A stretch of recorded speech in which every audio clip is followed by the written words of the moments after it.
नमस्कार दोस्तों, आप सभी का स्वागत है पेपर एनालिसिस 1 के ऊपर। और मैं आपके साथ टिके से दोस्तों हम करने वाले हैं आपकी कलाम की जो फर्स्ट ग्रेड की टेस्ट सीरीज शुरू हो चुकी है। उस टेस्ट सीरीज का जो पाठ्यक्रम है, सिलेबस है, उस सिलेबस का क्या करेंगे दोस्तों, हम एनालिसिस करेंगे।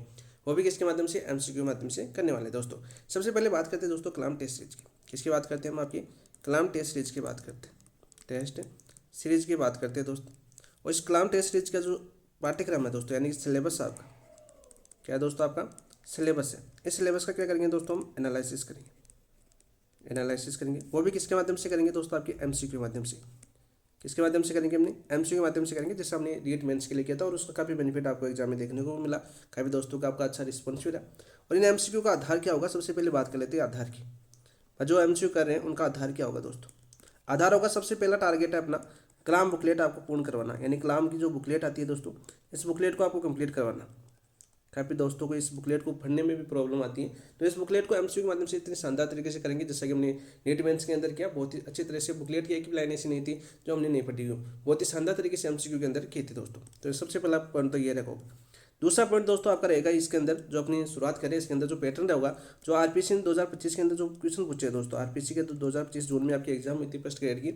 इसके अंदर जो प्रश्न आए थे उसका जो पैटर्न है, उस पैटर्न के आधार पर आपके क्या होंगे दोस्तों, आपके एमसीक्यू होंगे।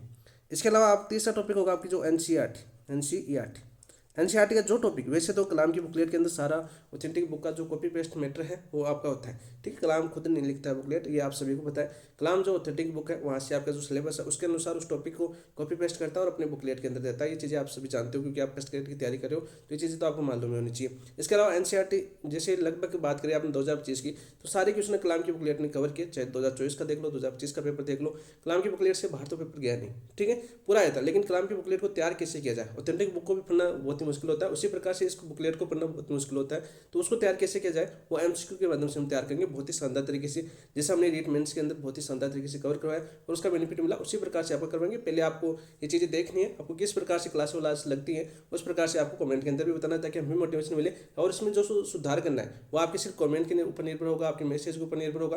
तो इसमें क्लासों के अंदर आपका धीरे धीरे सुधार होता जाएगा और आपकी एग्जाम तक बहुत शानदार तरीके से आपका कंटेंट 2 से 3 बार हम रिविजन कर लेंगे। इसके अलावा बुकलेट देखेंगे, प्रीवियस ईयर की पर्सन देखेंगे, साथ साथ आपकी एनसीईआरटी की जो बुक रहेगी वो देखेंगे। इसके अलावा यदि एनसीईआरटी या टॉपिक की बुक से जो टॉपिक हो सकता है आपकी सिलेबस से बिलोंग करता हो और बुकलेट के अंदर नहीं आया हो, तो उस बुकलेट के यानी ऑथेंटिक बुक से हम आपके एमसीक्यू के माध्यम से उस टॉपिक को वहाँ पर कवर करवाने का प्रयास करेंगे। यानी कमी नहीं छोड़ेंगे, आरपीसी के एक कदम आगे चलने का प्रयास करेंगे। वैसे आरपीसी अपन से 1-2 कदम आगे चल रही है, तो उसको हो सकता है एक कदम तो कम से कम करें, उसको उसके लेवल तक पहुंचने का प्रयास करेंगे। देखते हैं क्वेश्चनों का स्तर किस प्रकार से रहता है। और आपको ये चीज़ ध्यान रखनी होगी, सारे के सारे क्वेश्चन उच्च स्तरीय क्वेश्चन होंगे, वर्तमान पैटर्न के आधार पर होंगे। तो आप पढ़ने के बाद ही ये सारे के सारे टेस्ट देना, क्योंकि ये अपने जो एमसीक्यू करेंगे दोस्तों, इनका टेस्ट भी होगा, आपका डेली टेस्ट अपने ऐप के ऊपर होगा। जैसा कि आपने टेलीग्राम पर देख भी लिया होगा, काफ़ी दोस्त जुड़ भी चुके हैं, तैयारी को लेकर बहुत सीरियस है, वो दोस्त जुड़ चुके हैं। बाकी का तो कह नहीं सकते, अपना अपना मन होता है। तो ऐप के ऊपर जो हम एमसीक्यू कर रहे हैं यहाँ पर ये क्लास के अंदर, इन एमसीक्यू को आप टेस्ट दे सकते हो, अपना डेली टेस्ट, जैसे लाइब्रेरी बेस के अंदर होता है आपका। कलाम लाइब्रेरी बेस के अंदर क्या होता है दोस्त, ये तो होता है आपका। पहले हमारे टाइम तो क्या होता था, डेली टेस्ट होता था। इस बार कलाम ने 2 टेस्ट किए, यानी सप्ताह के बीच में 2 टेस्ट, सिलेबस टेस्ट और एक आपका फाइनल टेस्ट किया संडे को। जैसे 2 टेस्ट आपके सप्ताह में उस सिलेबस का हो जाता था और एक आपका उस पूरे सप्ताह में अपने जो जो पढ़ा उसका हो जाता था। हमारे टाइम क्या होता था, हमारे टाइम रेगुलर टेस्ट होते थे शाम को 7 बजे और 9 बजे उसका एनालिसिस करना पड़ता था। यानी 7 दिन टेस्ट चलते थे। फिर अपना जो टेस्ट सीरीज चल रही थी, उस टास्क आधारित टेस्ट सीरीज, उसका टेस्ट होता था संडे को, यानी पूरी सिलेबस का। उसी प्रकार से करेंगे हम ऑनलाइन। आपका डेली अपना टेस्ट होगा, आपका आपकी सिलेबस के अनुसार, इसके अनुसार आपके सिलेबस के अनुसार टेस्ट होगा ये। जैसा कि देखो यहाँ पर स्क्रीन के ऊपर आपका माइनर टेस्ट ए दे रखा है।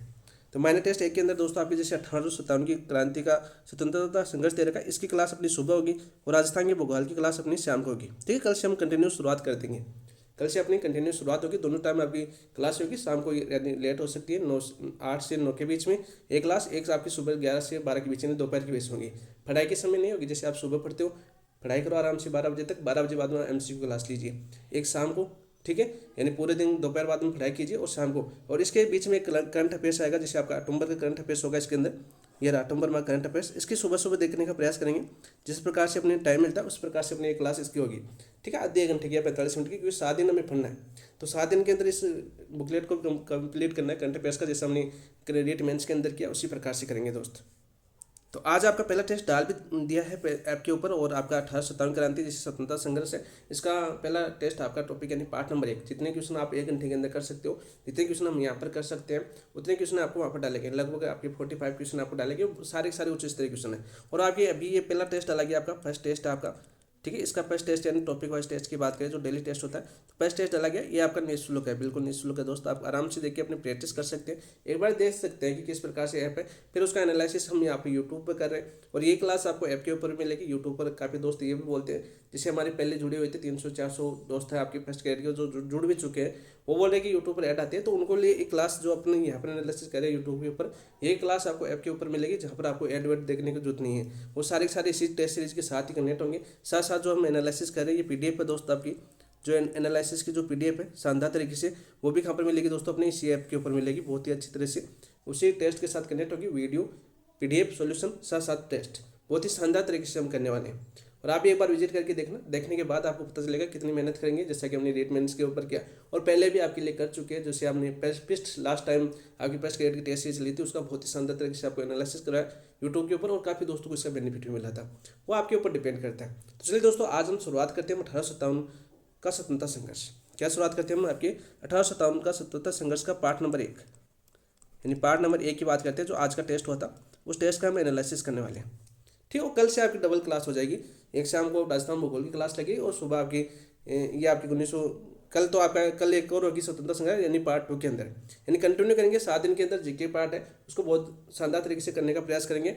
आरटीई एक्ट 2009 वैसे भी हम बहुत बार कर चुके हैं, first grade, second grade, read सभी में आता है ये तो ये तो वो वैसे बहुत बार कर चुके हैं। और आपके साथ ही एक बार एक क्लास आपको पूरा एक साथ करवाने का प्रयास करेंगे, जितनी भी आपकी धाराएँ हैं, 39 आपकी धाराएँ हैं, ठीक है। साथ साथ आपकी जितने भी जो आपके अध्याय है, और साथ साथ जितने में 4 बार संशोधन हो चुका है, तो ये सारे क्वेश्चन हम पहले भी बहुत ज़्यादा शानदार तरीके से कर चुके हैं। किस प्रकार से पूछे जाते हैं उस प्रकार से, जैसे अभी कल थर्ड ग्रेड में पूछा गया था क्वेश्चन, वो पूछा गया था राष्ट्रपति की अनुमति कब मिली थी, हस्ताक्षर कब करवाए थे आपके आरटीई एक्ट के ऊपर 2009 के अंदर। तो वो सारे क्वेश्चन आपको फिर से एक बार तरीके से जो रीट में पूछे गए वो भी आपको कनेक्ट कर दिए जाएंगे। और 6 दिन के अंदर ये पूरा सिलेबस हमें कवर भी करना है बहुत ही शानदार तरीके से। फिर 7वें दिन टेस्ट का एनालिसिस करेंगे, देखते हैं क्या होता है। जिस प्रकार से हम करते हैं उसी प्रकार से हम करने का प्रयास करेंगे दोस्तों।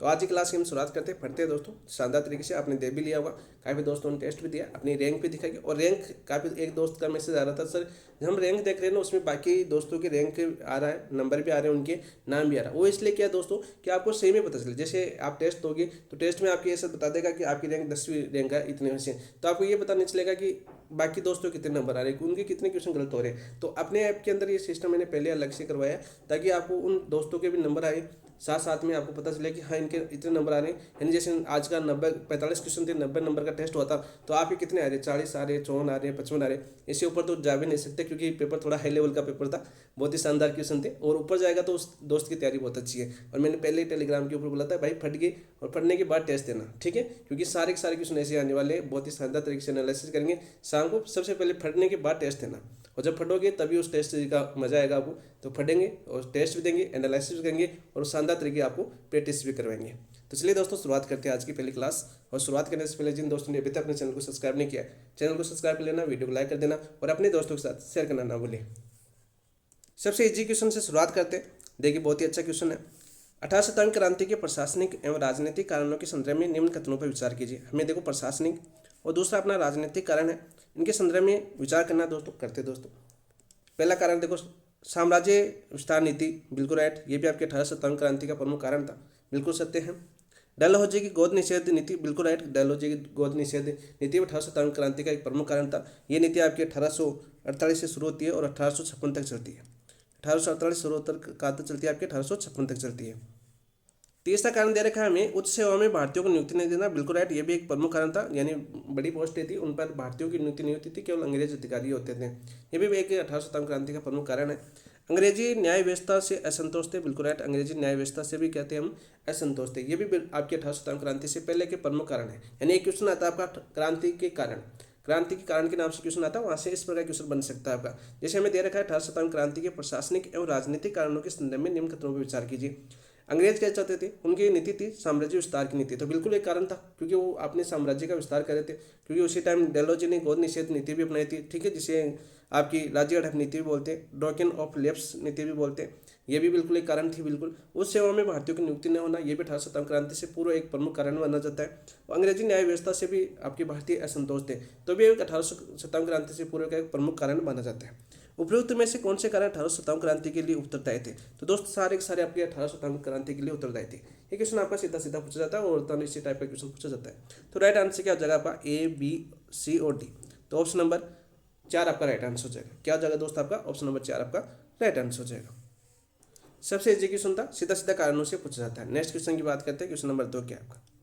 देखो बहुत ही अच्छा क्वेश्चन, और इस पैटर्न के क्वेश्चन अभी आपके अधीनस्थ बोर्ड ने भी बहुत पूछे और आरपीएससी पहले भी पूछ चुका है। अभी आपका जैसे पेपर हुआ था आपका जो कमांडर का था, उसमें के अंदर आपकी कालानुक्रम का पेपर पूछा गया था। अभी आपके 3rd ग्रेड के अंदर ऐसे क्वेश्चन आपके पूछे जा रहे हैं। अभी राजवंशों का भी कालक्रम पूछा जा रहा है, ठीक है। अब आपको उनको भी डेट याद करनी पड़ेगी, यानी उनका काल याद करना पड़ेगा। जैसा कि आपने देखा होगा एक क्लिप सुभाष सारंग जी ने भी डाल रखी है कि आपसे मैं काल पढ़ाऊंगा। तो दोस्त हमने तो काल पहले ही पढ़ा, जब बुकलेट की एनालिसिस की थी। आप लोग वहाँ पर देखना, कछुआ राजवंश देखना, चाहे मेवाड़ देखना, रेट में सी अपनी क्लासें पढ़ी हुई है, वहाँ पर हर राजा का कालवंश बताया मैंने, और साथ साथ बोला इनका क्रम पूछेगा, इसका क्रम पूछेगा।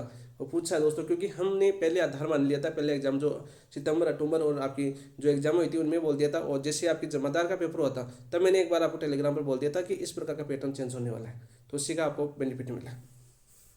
देखो बात करते हैं दोस्तों इस कालक्रम की, और यहाँ पर बहुत ही अच्छा क्वेश्चन पूछा है। निम्न घटनाओं पर विचार कीजिए। चलो विचार करते हैं। क्या दे रखा है? डलहौजी द्वारा मुगल परिवार को लाल किले से हटाने की घोषणा। बिल्कुल। गोद निषेध नीति का क्रियान्वयन, गोद निषेध नीति का क्रियान्वयन दूसरा ऑप्शन दे रखा है। तीसरा दे रखा है बहादुर शाह जफर को अंतिम मुगल बादशाह घोषित किया जाना।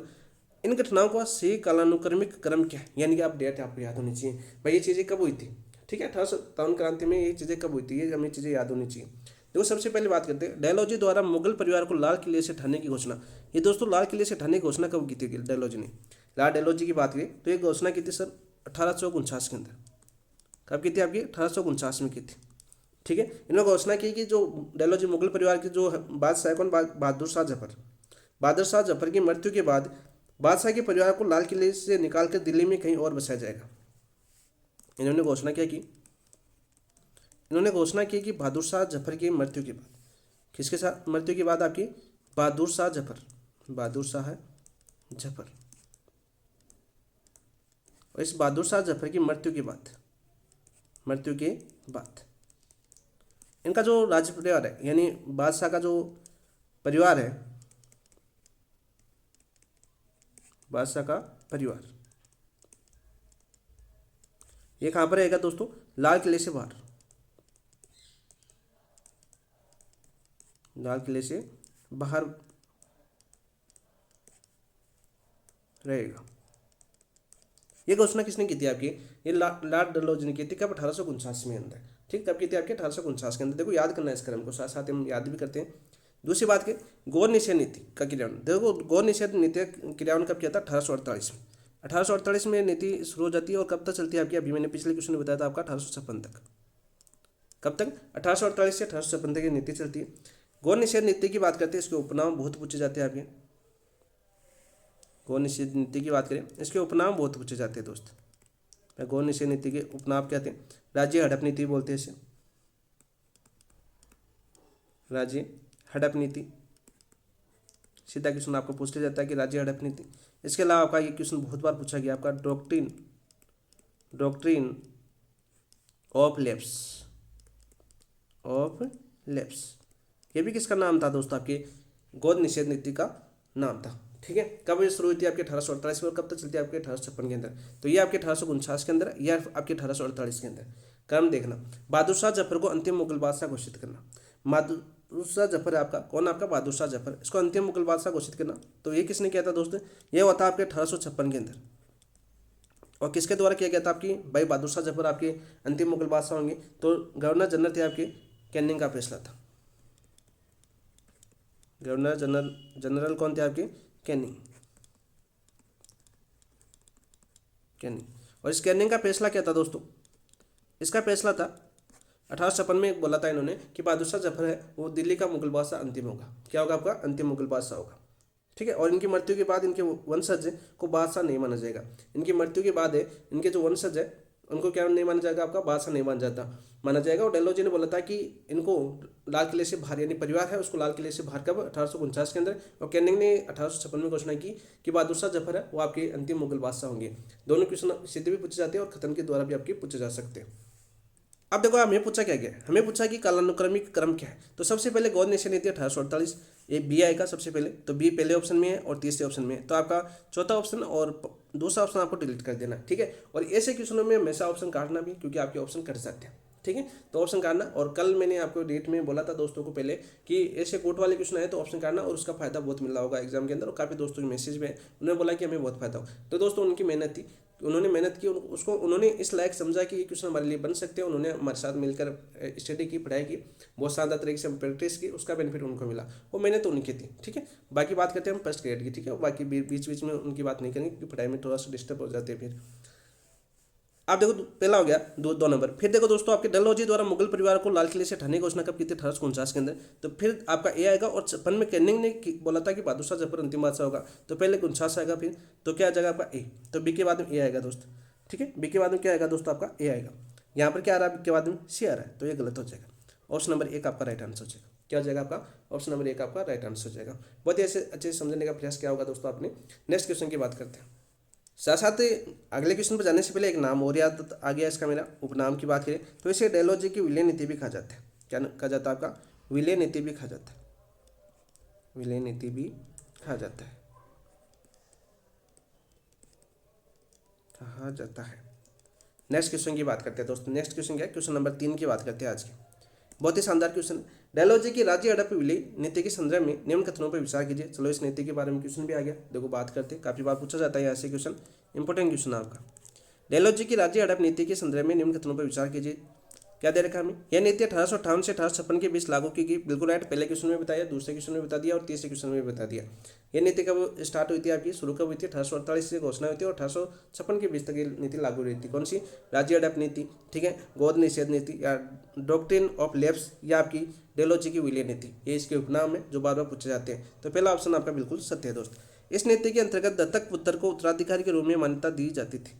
तो दोस्त दत्तक पुत्र के रूप में जो है आपका, यानी गोद लिया हुआ पुत्र, ठीक है, उसको उत्तराधिकारी के रूप में मान्यता दी जाती थी। नहीं दोस्त, ये तो इसका प्रमुख कारण था, नहीं दी जाती थी, नहीं। तो ये क्या हो जाएगा आपका, दूसरा ऑप्शन बिल्कुल गलत हो जाएगा। दूसरा ऑप्शन क्या हो जाएगा आपका, बिल्कुल गलत हो जाएगा। बिना वेद उत्तराधिकारी वाले देशी राज्यों पर ब्रिटिश साम्राज्य में विलय किया गया। बिल्कुल राइट, जो बिना वेद उत्तराधिकारी यानी जिनका खुद का पुत्र नहीं था, जैसे झांसी थी अपनी, सतारा थी, तो ऐसे जो रियासत थी जिनके उनका खुद का उत्तराधिकारी नहीं था, तो उस राज्य को क्या लिया, डेलोजी ने क्या कर लिया, उसको हड़प कर लिया, यानी आपके ब्रिटिश साम्राज्य में विलय कर लिया। एक तरह से बात करें, तो तीसरा ऑप्शन भी क्या हो जाएगा आपका, बिल्कुल सही हो जाएगा। ये नीति लॉर्ड डेलोजी के गवर्नर जनरल काल से संबंधित है। बिल्कुल राइट, इसी काल से डेलोजी की नीति थी, बिल्कुल सही है। ये भी आपका सही कथन है आपका। तो केवल ए, सी और डी आपका सही हो जाएगा। तो ऑप्शन नंबर एक आपका राइट आंसर हो जाएगा, दूसरा आपका गलत हो जाएगा दोस्तों। सीधा सीधा आपका क्वेश्चन पूछा जाता है। यहाँ पर बात करें इस नीति के बारे में, एक कथन पूछा जाता है और वो कथन था आपका जोसेफ ह्यूम का। जोसेफ ह्यूम का एक कथन है जो बार बार पूछा जाता है इस नीति के बारे में। जोसेफ ह्यूम की बात करें, इनका एक कथन है दोस्त। इन्होंने क्या बोला था, इन्होंने बोला था कि जिसकी लाठी उसकी भैंस। इस नीति को क्या करा दिया, नीति की बात करें, इसको बोला जिसकी लाठी उसकी भैंस, जिसकी लाठी उसकी भैंस करार दिया, करार दिया। ये क्वेश्चन भी आपका सीधा सीधा बहुत बार पूछा गया कि आपके राज्य जो डेलोजी की राज्य हड़प नीति या जो गोद निषेध नीति है, आपकी डॉक्ट्रिन ऑफ लैप्स नीति है या आपकी डेलोजी की विलय नीति है, इसको जोसेफ ह्यूम ने क्या कहा, तो उन्होंने कहा कि जिसकी लाठी उसकी भैंस करार दिया। कौन सी नीति को, डेलोजी की राज्य हड़प नीति को। ये क्वेश्चन आपका सीधा पूछा गया है। हो सकता है अगले कोर्ट में किसी एक सी ऑप्शन बन जाए, आपका कोर्ट बन जाए। तो इन चीज़ों को भी साथ साथ आपको याद करना है दोस्तों, नोट लगा के याद करना है, क्योंकि प्रीवियस ईयर में आपका फर्स्ट ग्रेड में सीधा क्वेश्चन पूछा गया है। तो ऑप्शन नंबर एक आपका राइट आंसर है। क्या जाएगा दोस्तों आपका, ऑप्शन नंबर एक आपका राइट आंसर हो जाएगा। नेक्स्ट क्वेश्चन की बात करते हैं दोस्तों। नेक्स्ट क्वेश्चन क्या आपका, डेलोजी की व्यपगत विलय नीति का मूल उद्देश्य क्या था। डेलोजी की जो आपकी व्यपगत या विलय नीति का मूल उद्देश्य क्या था दोस्तों आपका, तो पहला ऑप्शन दे रखा है आपका भारतीय राज्यों को स्वायत्ता देना। नहीं दोस्त, ये तो बिल्कुल नहीं था कि भारतीय राज्यों को स्वायत्ता देना 1857 के अंदर, बिल्कुल नहीं था। ब्रिटिश साम्राज्य का क्षेत्रीय विस्तार करना। देशी राजाओं को प्रशासनिक अधिकार सौंपना, बिल्कुल नहीं। देशी राजाओं को प्रशासनिक अधिकार अंग्रेजों ने कभी सोचा नहीं था। सैन्य सुधार लागू करना, बिल्कुल नहीं। तो बहुत ही आसानी से ऑप्शन कट रहे थे। ब्रिटिश साम्राज्य का क्षेत्रीय विस्तार करना, ऑप्शन नंबर 2 आपका राइट आंसर हो जाएगा। क्या हो जाएगा आपका? ऑप्शन नंबर 2 आपका राइट आंसर हो जाएगा। सीधा सीधा आपका क्वेश्चन पूछा जा सकता है, तो ऑप्शन नंबर 2 आपका राइट आंसर दोस्त। नेक्स्ट क्वेश्चन की बात करते हैं दोस्त। नेक्स्ट क्वेश्चन क्या आपका? डलहौजी की हड़प या विलय नीति के संदर्भ नीति के अंतर्गत निम्न राज्यों के विलय पर विचार कीजिए। सतारा दे रखा है, जयपुर दे रखा है, नागपुर दे रखा है, झांसी दे रखा है। इन राज्यों का सही कालानुक्रमिक क्रम क्या है? ठीक है दोस्तों, यहाँ पर भी ऐसा क्वेश्चन पूछा है कि जो वर्तमान पैटर्न के आधार पर क्वेश्चन है। तो यहाँ पर डेट पूछी गई है कि कौन से काल में किसको राज्य ने के अंदर हड़प लिया था डलहौजी ने, वो चीज़ें यहाँ पर पूछी गई दोस्तों आपको। तो चलिए बात करते हैं, सबसे पहले बात करते हैं आपके सतारा की। दोस्तों सतारा की बात करें तो सतारा को हड़प लिया था आपके 1848 में। कब हड़पा? आपके 1848 के अंदर। क्यों हड़पा? राजा थे यहाँ के, अंतिम राजा कौन थे आपके? अप्पा। अंतिम राजा की बात करें तो अंतिम राजा कौन थे आपके? अप्पा थे दोस्त। कौन थे आपके? अप्पा। अप्पा साहिब। अप्पा साहिब। इस अप्पा साहिब की कोई संतान नहीं थी। तो आपने देखा गोद निषेध नीति थी आपकी, ठीक है। और दत्तक पुत्र नहीं होना, यानी खुद का पुत्र नहीं होना। तो इनकी अंतिम कोई संतान नहीं थी आपकी, कोई संतान नहीं। तो इसी का कारण बनाकर अप्पा साहिब की जो जागीर थी 1848 में, डलहौजी ने किसके अंदर साम्राज्य कर लिया? आपके ब्रिटिश साम्राज्य के अंदर विलय कर लिया, ठीक है। तो सीधा सीधा आपका क्वेश्चन पूछ लिया जाता है, सीधा क्वेश्चन आपका पूछ लिया जाता है। वही बात करें आपकी सतारा, तो सतारा के साथ साथ ये भी याद कर लो, सतारा कहाँ पर है आपका? राज्य भी पूछ लिया जाएगा। तो आपकी सतारा आपके महाराष्ट्र के अंदर कहाँ पर पड़ती है दोस्तों? आपके महाराष्ट्र के अंदर, महाराष्ट्र। ये तो होगा सतारा काम हो गया आपका। जैतपुर की बात करें दोस्तों, जैतपुर को राज्य हड़प नीति के तहत कब हड़पा गया था दोस्तों? आपके 1849 में। याद करो कब हड़पा गया था? आपके 1849 में हड़पा गया था। कब हड़पा गया था आपका? 1849 में हड़पा गया था। और यहाँ का अंतिम राजा कौन था आपका? अंतिम राजा की बात करें तो अंतिम राजा था दोस्त आपके यहाँ पर खेत सिंह। कौन था आपका? खेत सिंह था, खेत सिंह। सीधा सीधा आपका क्वेश्चन पूछ लिया जाता है। वही बात करें आपकी जैतपुर कहाँ पर है दोस्त? आपकी जैतपुर पड़ती है आपकी उड़ीसा के अंदर। कौन से राज्य में पड़ती है आपकी? उड़ीसा के अंदर, क्योंकि राज्य भी पूछे जाते हैं आपके, सीधे सीधे याद करो साथ साथ। तो सीधा पूछिए कि जैतपुर की बात करें, जैतपुर को डलहौजी ने की राज्य हड़प नीति के तहत कब हड़पा गया था? 1849 में हड़पा गया था। कब हड़पा गया था आपका? 1849 में हड़पा गया था दोस्त। यहाँ का अंतिम राजा कौन था दोस्त? आपका खेत सिंह था। कौन था आपका? खेत सिंह था, ठीक है। और 1849 में हड़प लिया गया था। सीधा क्वेश्चन आपका पूछा जाता है, ठीक है। जैतपुर के साथ साथ दोस्तों आपके 1850 में एक रियासत और थी आपकी, यहाँ पर साथ साथ याद कर लो, नोट लगा के याद कर लेना। उड़ीसा के अंदर आपकी संबलपुर। कौन सी आपकी? संबलपुर। अब आप बोलोगे सर इसको साथ क्यों बता रहे हो, तो बात करते हैं। संबलपुर को कब हड़पा गया था दोस्तों? आपके संबलपुर को हड़पा गया था आपके 1850 के अंदर। कब हड़पा गया आपका? 1850 में हड़पा गया। और यहाँ का राजा कौन था आपका? राजा की बात करें तो यहाँ का राजा था दोस्त आपकी नारायण। कौन था आपका? नारायण यहाँ का राजा था। और इसको हड़पा गया था अभी कब? 1850 के अंदर। अब आप बोलोगे सर इसको साथ क्यों बताया, बात इसलिए साथ बताई गई दोस्तों आपके 1849 में, जो जैतपुर उड़ीसा के अंदर है। संबलपुर भी कहाँ पर? आपके उड़ीसा के अंदर है। इसको भी उड़ीसा लिख देता हूँ ताकि आपको कन्फ्यूज ना हो। ये दोनों रियासतें कहाँ पर आपकी? उड़ीसा के अंदर थी। इसको आपके हड़पा गया था 1850 में, जैतपुर को 1849 के अंदर। इसके बाद गए 1856 में आपके कैनिंग ने संबलपुर और आपका जैतपुर है, तो आपके जो कैनिंग है ना, कैनिंग ने संबलपुर और जैतपुर को रियासती राजा को पुनः लौटा दी थी। इन दोनों राजा को बात करें 1856 में कैनिंग आ गए थे आपके। कैनिंग ने रियासत पुनः लौटा दी, पुनः लौटा दी। ये चीज़ें भी आपको साथ साथ याद करनी। यह अभी कलाम की बुकलेट के अंदर नहीं है चीज़ें लिखी हुई, लेकिन मैंने साथ साथ एनसीईआरटी का भी उपयोग किया ताकि आपके साथ साथ एनसीईआरटी भी साथ साथ कवर हो। तो मैंने अभी आपको शुरू में बोल दिया था कि जो आपकी टॉपिक लाइन आपकी बुकलेट के अंदर नहीं होगी, एनसीईआरटी में है, तो वो आपको यहाँ पर साथ साथ करवा दी जाएगी। अब बात करते हैं दोस्तों आपके तीसरे ऑप्शन की। तीसरा ऑप्शन दे रखा है आपका नागपुर। कौन सा ऑप्शन दे रखा है दोस्तों? आपके नागपुर दे रखा है। चलो दोस्तों आपकी बात कर लेते हैं नागपुर की। सबसे पहले तो आपको यह बताना चाहिए नागपुर कौन से राज्य के अंदर है। कहाँ पर भाई नागपुर? महाराष्ट्र के अंदर आपके। कौन से राज्य में आपके? महाराष्ट्र के अंदर, ये महाराष्ट्र में है दोस्त आपके। और नागपुर की बात करें, नागपुर कब हड़पा गया था? 1853 में। कब हड़पा गया था दोस्तों आपके? 1853 में हड़पा गया था। 1853 में इसको हड़प लिया गया था। और यहाँ के अंतिम राजा कौन थे दोस्तों आपके? अंतिम राजा की बात करें आपके, अंतिम राजा, तो नागपुर के अंतिम राजा थे आपके, कौन थे दोस्त आपके? रघुजी तृतीय, रघुजी तृतीय थे दोस्त, रघुजी तृतीय थे। सीधा क्वेश्चन पूछा जाता है। रघुजी तृतीय के बाद इनके उत्तराधिकारी बने थे कौन आपके? रघुजी तृतीय के बाद इनके उत्तराधिकारी कौन बने थे दोस्त? उत्तराधिकारी की बात करें तो इन्होंने उत्तराधिकारी बनाया था, किसको बनाया था दोस्त आपके? ये बनाया था इन्होंने यशवंत राव को, यशवंत राव को बनाया था। किसको बनाया था आपके? यशवंत राव को बनाया था। और इसको अस्वीकार किसने किया आपके? इसको अस्वीकार किया आपके डेलहौजी ने। अस्वीकार किसने किया आपकी? डेलहौजी ने किया। ये क्वेश्चन आपका सीधा भी पूछा जा चुका है, तो साथ साथ ये चीज़ें आपको याद होनी चाहिए। ये भी आपके एनसीईआरटी में लाइन लिखी हुई है आपकी। तो अस्वीकार किसने किया आपकी? डेलहौजी ने किया। और इसको हड़प लिया कब आपके? 1853 के अंदर। नागपुर आप सभी जानते हो भारत का सबसे महत्वपूर्ण कपास उत्पादक राज्य था। क्या था आपका? कपास उत्पादक राज्य था। और आपकी डेलहौजी की नीति इसी के अंदर थी कि कपास उत्पादक राज्य सबसे महत्वपूर्ण था, तो डेलहौजी ने सोचा अपने ब्रिटिश साम्राज्य में अंदर मिला लेते हैं और आपका सीधा अधिकार किसका हो जाएगा? आपका ब्रिटिश का हो जाएगा। इसलिए यशवंत राव को उत्तराधिकारी के रूप में स्वीकार नहीं किया और राज्य हड़प नीति यानी गोद निषेध नीति के तहत किसको हड़प लिया? नागपुर को। कब हड़पा? आपके 1853 के अंदर। सीधा क्वेश्चन आपका पूछ लिया जाता है। झांसी की बात करें, झांसी के बारे में तो आप सभी जानते हो। झांसी की रानी आपकी रानी लक्ष्मीबाई। तो झांसी कब हड़पा गया था? आपके 1854 के अंदर।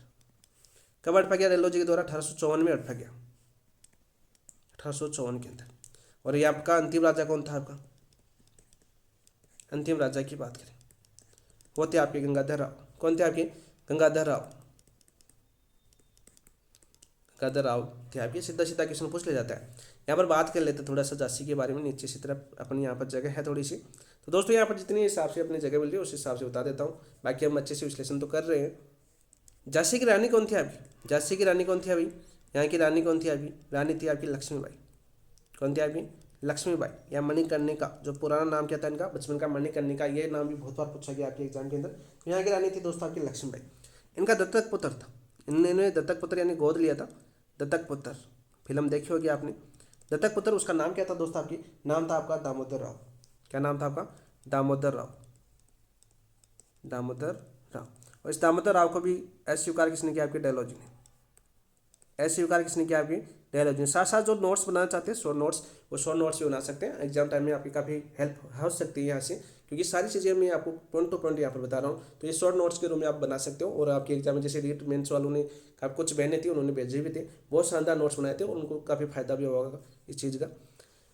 तो ये भी अस्वीकार किसने किया था? आपकी डेलहौजी ने किया था। और आपकी फरवरी 1853 में झांसी का विलय किसने कर लिया? आपके 1854 के अंदर किसमें विलय कर लिया दोस्तों? आपके ब्रिटिश साम्राज्य के अंदर विलय कर लिया। सीधा सीधा आपका क्वेश्चन पूछा जाता है। अब बात करते हैं अपने क्वेश्चन के अंदर। व्याख्या हमने बहुत ही अच्छी की। बात करते हैं आपके इस कालानुक्रमिक क्रम पूछा है हमें, कालानुक्रमिक क्रम पूछा है। तो दोस्तों देखो, सबसे पहले आपकी 17 1848 में, जयपुर 1849 के अंदर, ठीक है, नागपुर 1853 के अंदर और झांसी 1854 के अंदर। तो राइट आंसर तो आपका ए बी सी डी हो जाएगा। क्या हो जाएगा दोस्तों? आपका ए बी सी डी हो जाएगा। तो ऑप्शन नंबर ए आपका राइट आंसर क्या हो जाएगा? आपका ऑप्शन नंबर ए आपका राइट आंसर हो जाएगा। साथ साथ अन्य भी बात कर लेते हैं, थोड़ा सा अन्य महत्वपूर्ण तथ्य। क्वेश्चन आ गया तो साथ साथ अन्य चीजें भी आपको याद होनी चाहिए। यहाँ पर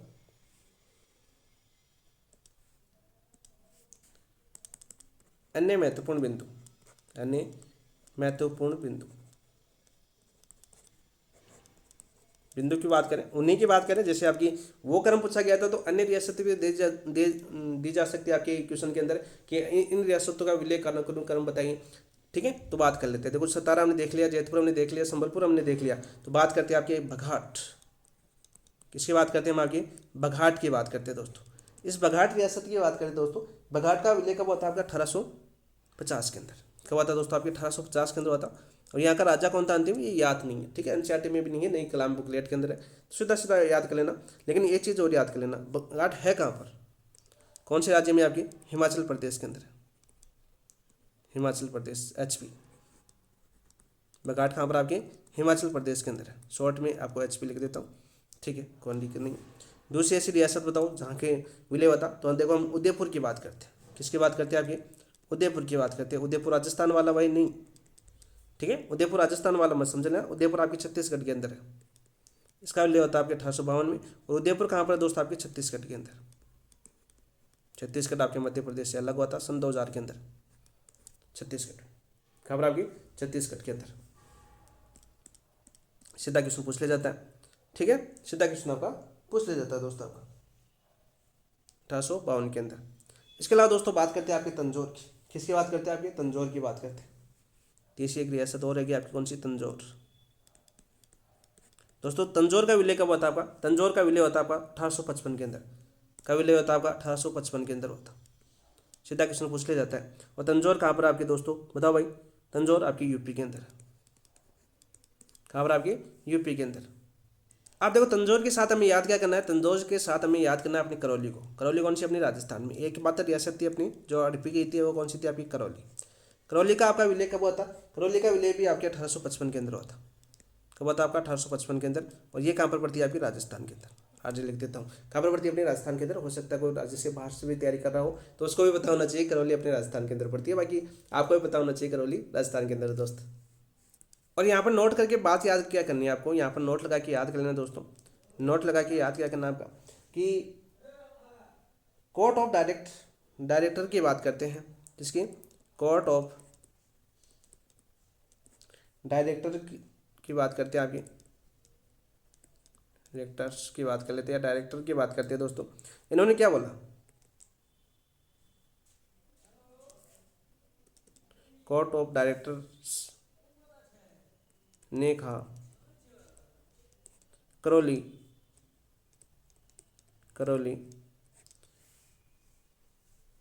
सुरक्षित मित्र था न कि आरक्षित राज्य। सुरक्षित मित्र था न कि आरक्षित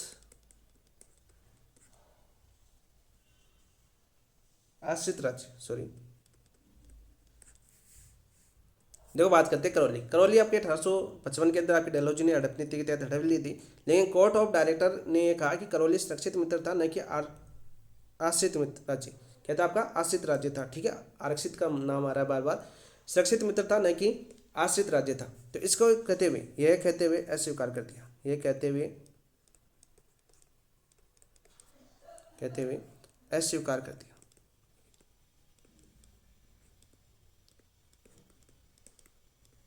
विलय को कहते हुए विलय को अस्वीकार करती है। ये लाइन बहुत बार आपकी पूछी जाती है दोस्तों, याद करना। और साथ साथ बात करते हैं आपके उदयपुर और बघाट की। उदयपुर और बघाट के निर्णय को भी आपकी बात करें, कैनिंग ने बदल दिया। कैनिंग ने निर्णय बदला। तो ये चीज़ें आपको याद होनी चाहिए। छोटी छोटी चीज़ें यहाँ पर क्वेश्चन बन रहे हैं आजकल, कुछ उच्च स्तरीय क्वेश्चन पूछ रहे हैं। तो आप सभी को बताइए चीज़ें को काल पूछा जा रहा है, कालाक्रम पूछ सकता है, या कैनिंग ने कौन कौन सी रियासत के लिए अपने निर्णय बदले। तो ये चीज़ें भी आप याद कर लेना। जैसे बघाट हो गया, उदयपुर हो गया, ठीक है। एक पीछे हमने पहले भी देखा आपका जैतपुर और संबलपुर, उनको भी आपके 1856 में कैनिंग ने अपना निर्णय बदल दिया था। 4 रियासत होगी। करौली के लिए बात करें तो कोर्ट ऑफ डायरेक्टर ने कहा था करौली सुरक्षित मित्र था न कि आश्रित राज्य। तो ये कहते हुए विलय ने से अस्वीकार कर दिया। तो ये करौली आपका अपना राज्य बच जाता है। इसके अलावा एक महत्वपूर्ण राज्य बचता है, कौन सा? आपका अवध। मोस्ट इंपॉर्टेंट क्वेश्चन है आपका दोस्त, मोस्ट इंपॉर्टेंट क्वेश्चन अवध है। और यहाँ से बहुत बार क्वेश्चन पूछा गया है। अवध का बात करें दोस्तों, अवध का विलय होता है आपके 1856 के अंदर। कब हुआ था आपका? 1856 के अंदर हुआ था। और यहाँ का राजा था आपका वाजिद अली शाह। राजा कौन था आपका? यहाँ का राजा था दोस्त, याद करो साथ साथ आपका वाजिद अली शाह। वाजिद अली शाह है। ये बहुत बार पूछा गया है। और दोस्तों डलहौजी ने अवध पर कुशासन का आरोप लगाकर लखनऊ को एक रेजिमेंट आउटरम की सहायता से लखनऊ का विलय किया था दोस्तों। ये भी क्वेश्चन आपका पूछा जाता है। इस पर आरोप किसका लगाया था दोस्तों? आरोप लगा था आपका कुशासन का। कुशासन का आरोप लगाया। तो यह भी पूछा जाता है कि किस रियासत को डलहौजी ने राज्य हड़प नीति के अंदर कुशासन का आरोप लगाते हुए अपने राज्य के अंदर यानी ब्रिटिश साम्राज्य के अंदर विलय किया था। क्वेश्चन आपका बहुत बार पूछा गया है। वो था दोस्तों आपके अवध। कब? 1856 के अंदर। और कौन सा आरोप लगाया था? कुशासन का आरोप लगाया था। किस पर लगाया था? आपका वाजिद अली शाह के ऊपर लगाया था। और कुशासन का आरोप लगाकर यहाँ पर सेना किसके नेतृत्व में भेजी थी? सेना भेजी थी आपकी दोस्तों, उसका नाम था आपका आउट टर्म के नेतृत्व में।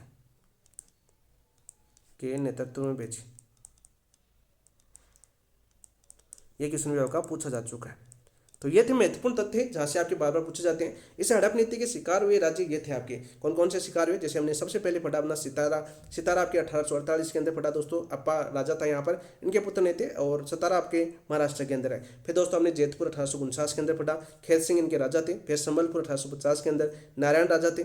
बघाट की बात करें 1850 के अंदर, उदयपुर की बात करें 1852 के अंदर, तंजौर की बात करें 1855 के अंदर। 1855 के अंदर अपनी करौली राजस्थान को भी मिलाने का प्रयास किया गया था, लेकिन कोर्ट ऑफ डायरेक्टर ने मना कर दिया। ठीक है, इसके बाद में दोस्तों आपके अवध पढ़ा हमने, झांसी पट्टी 1854 के अंदर। देखो क्रम पूछे तो आप झांसी 1854 के अंदर, तंजौर 1855 के अंदर, अवध 1856 के अंदर। ये चीज़ें आपको कारण याद करना है। तो अच्छे से ये क्वेश्चन आपको समझ में आया होगा, बहुत ही शानदार तरीके से आपको समझाने का प्रयास किया दोस्तों। तो ये क्वेश्चन आपको समझ में आ गया होगा, इस प्रकार से आपको क्वेश्चन पूछा जा सकता है। नेक्स्ट क्वेश्चन की बात करते हैं दोस्तों। नेक्स्ट क्वेश्चन क्या है, निम्न कथनों पर विचार कीजिए। चलो विचार करते हैं दोस्तों। ये भी इसी क्वेश्चन के संबंधित था। अब देखो हमने व्याख्या कर ली पूरी। देखो सतारा डलहौजी की हड़प नीति का प्रथम शिकार था, बिल्कुल राइट, बिल्कुल सत्य है बात ये। और ये शिकार हुआ था आपका 1848 में। कब हुआ था आपका 1848 में। राजा कौन थे आपके, यहाँ के अंतिम राजा थे आपके अप्पा साहेब। फिर से रिविजन करवा देता हूँ, अंतिम राजा कौन थे आपके, अप्पा साहेब, अप्पा साहेब। बिल्कुल सीधा क्वेश्चन पूछ लिया जाता है आपका। नागपुर का विलय 1853 ईस्वी में था, बिल्कुल राइट, 1853 ईस्वी में आपके नागपुर का विलय कर लिया गया था। बहुत बार पूछा जाता है। यहाँ पर के अंतिम राजा कौन थे आपके, रघुजी तृतीय थे। कौन थे आपके, रघुजी तृतीय, रघुजी तृतीय थे आपके। और इन्होंने आपका उत्तराधिकारी किसको बनाया था दोस्तों, आपके उत्तराधिकारी बनाया था आपका यशवंत राव को, यशवंत राव को। अभी हमने पीछे फट चुकी है चीज़ें, आपको फिर से रिविजन करवा रहा हूँ आपको। यशवंत राव थे और इसको अस्वीकार किया गया, स्वीकार किया गया। नागपुर की बात करें दोस्तों, नागपुर कहाँ पर है सबसे पहले तो आपको ये पता होना चाहिए। यहीं पर लिख देता हूँ दोबारा, इतनी बड़ी लाइन लेके आएंगे इससे अच्छा यहाँ पर लिख देता हूँ। नागपुर की बात करें दोस्तों, नागपुर कौन से राज्य के अंदर पड़ता है, वर्तमान के अंदर आपके महाराष्ट्र के अंदर पड़ता है। और प्रमुख उद्देश्य क्या था आपका, कपास का प्रमुख उत्पादक था ये आपका, कपास उत्पादक का प्रमुख राज्य,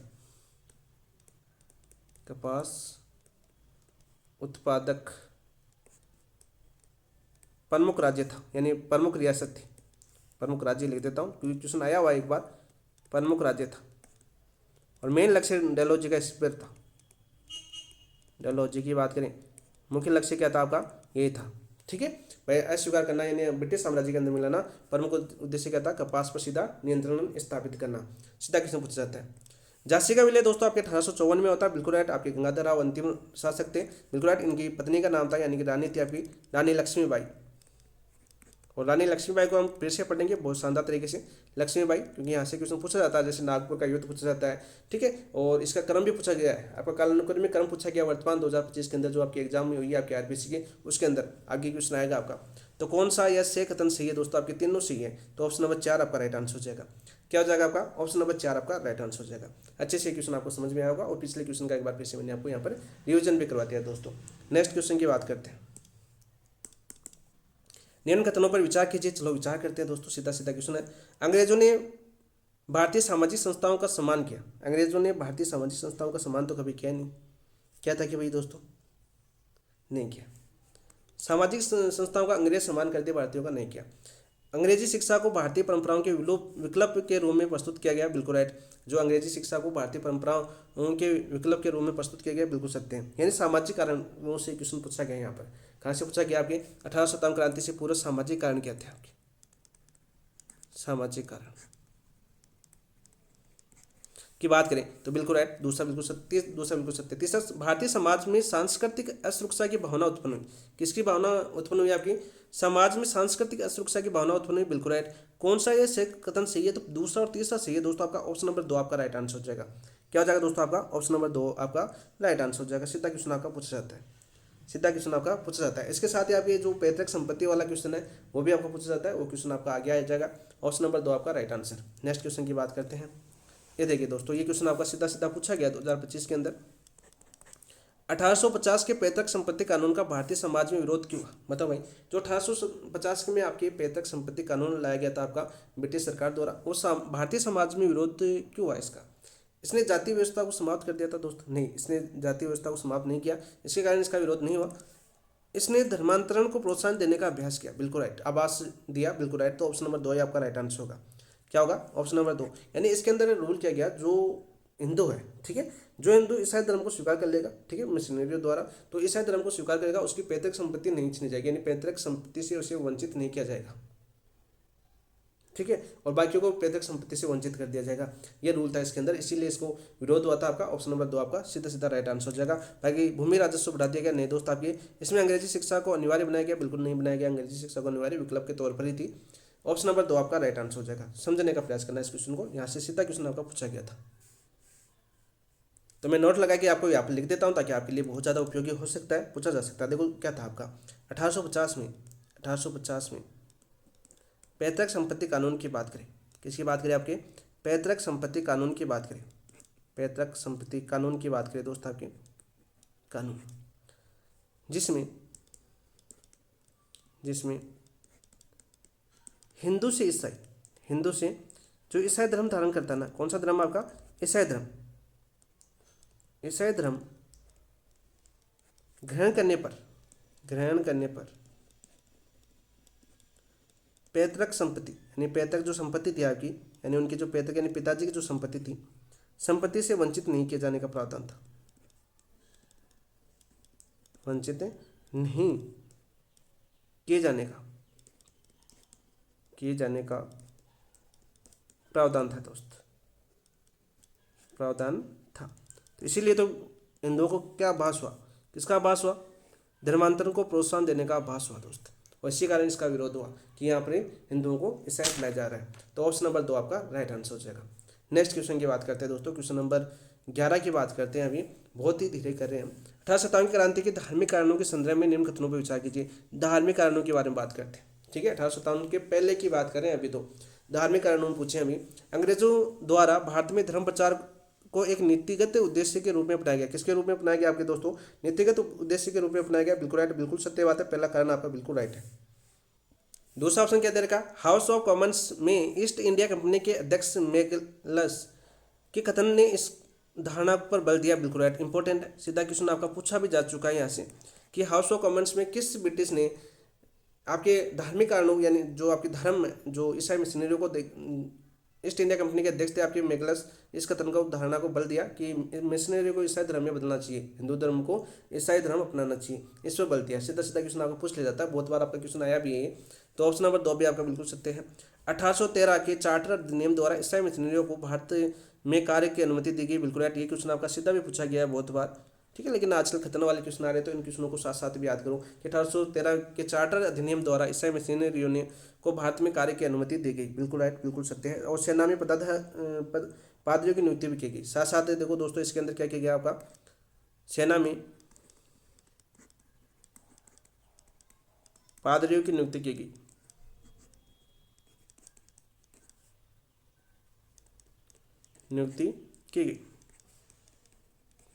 साथ साथ याद करना।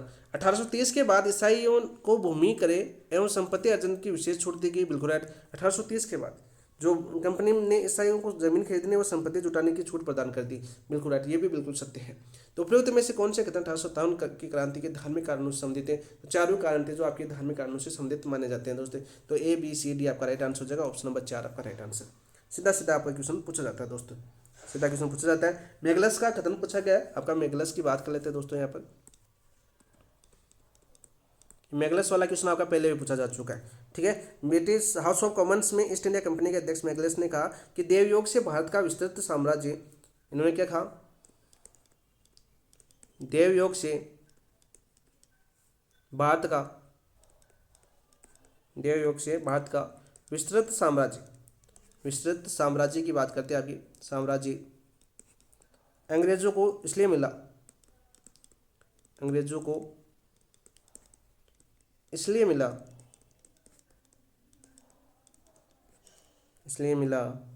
ताकि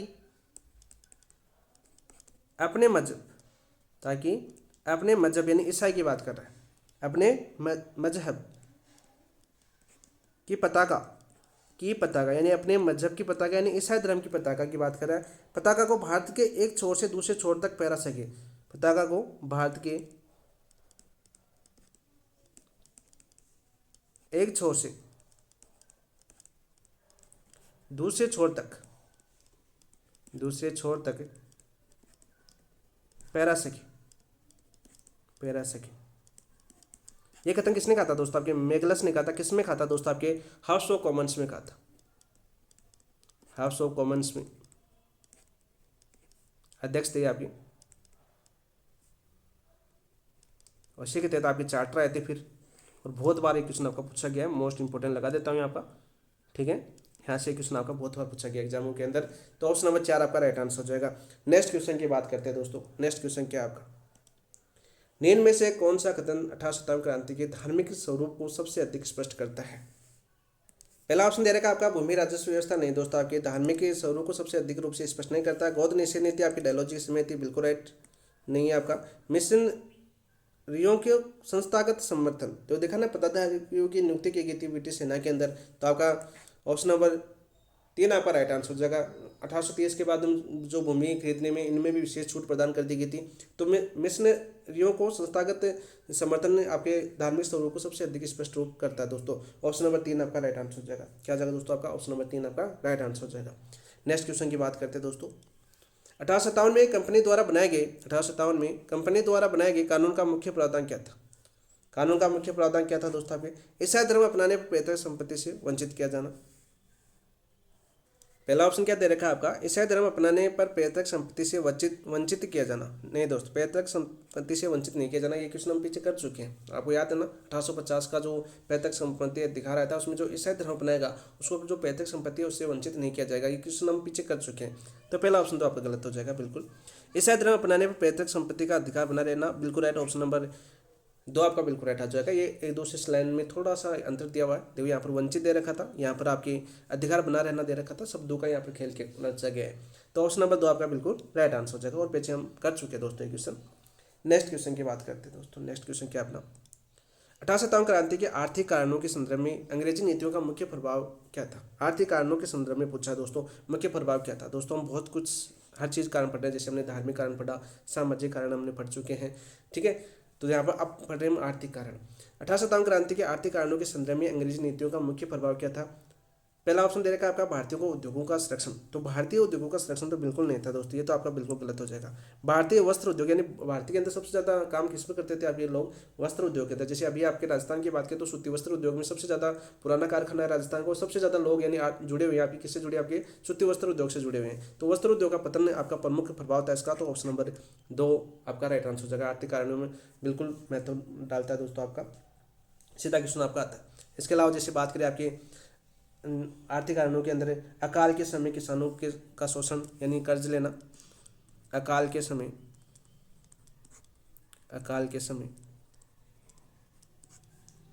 किसानों का शोषण, ये भी एक प्रमुख आर्थिक कारण माना जाता है, ठीक है। अकाल पड़ गया, जैसे फसल नष्ट हो गई, फिर भी उनसे कर वसूला जाता था।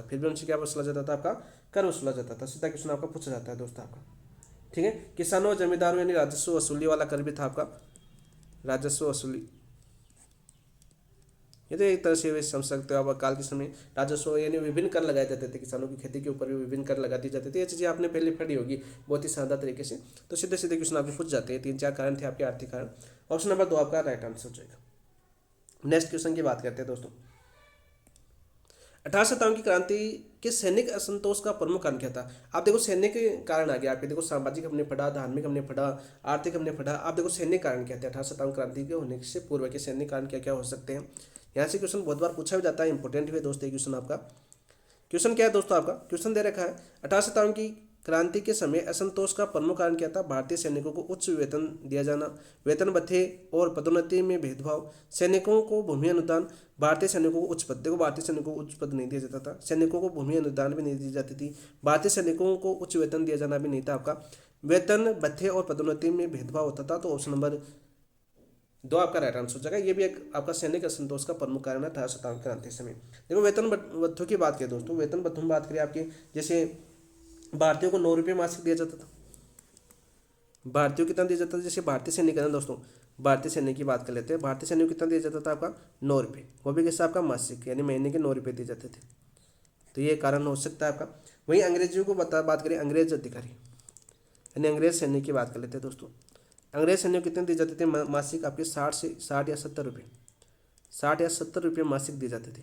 तो भेदभाव तो साफ साफ नजर आ रहा है ना आपको। ये भी एक कारण हो सकता है सैनिक असंतोष का। बिल्कुल राइट, ये क्वेश्चन आपका पूछा भी गया है। तो ये भी चीज़ें आप याद करना, क्योंकि हर पॉइंट टू पॉइंट आपको याद होना चाहिए बुकलेट का। ऑप्शन नंबर 2 आपका राइट आंसर हो जाएगा। यानी भारतीय सैनिकों को 9 रुपये दिए जाते थे और अंग्रेजी सैनिकों को 60 से 70 रुपये दिए जाते थे। तो इससे भी सैनिक प्रमुख रूप से असंतोष थे। तो ऑप्शन नंबर 2 आपका राइट आंसर हो जाएगा। नेक्स्ट क्वेश्चन की बात करें, क्रीमिया युद्ध में अंग्रेजों की हार का भारतीय सैनिकों पर क्या प्रभाव पड़ा? भाई क्रीमिया युद्ध हुआ था, उसमें अंग्रेजों की हार का भारतीय सैनिकों पर क्या प्रभाव पड़ा? यानी अंग्रेज क्या होते आपके क्रीमिया युद्ध के अंदर हार गए थे दोस्तों। ठीक है, अंग्रेजी सेना का भय बढ़ा, भारतीय सैनिक हतोत्साहित यानी खुश हुए? बिल्कुल नहीं दोस्त। अंग्रेजों को अजय न मानने की भावना बनी। भाई अंग्रेज अजय न मानने की जो भावना बनी वो आपका राइट आंसर हो जाएगा। ये बिल्कुल प्रभाव पड़ा, अंग्रेजों को अजय न मानने की भावना बनी कि अंग्रेज हमेशा अजय नहीं हो सकते।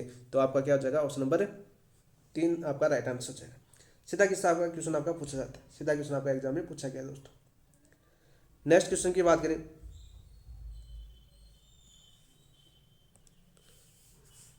1824 की बात करें दोस्तों। 1824 में सिपाहियों द्वारा बर्मा जाने का विरोध किस कारण किया गया? ये क्वेश्चन बहुत बार पूछा गया।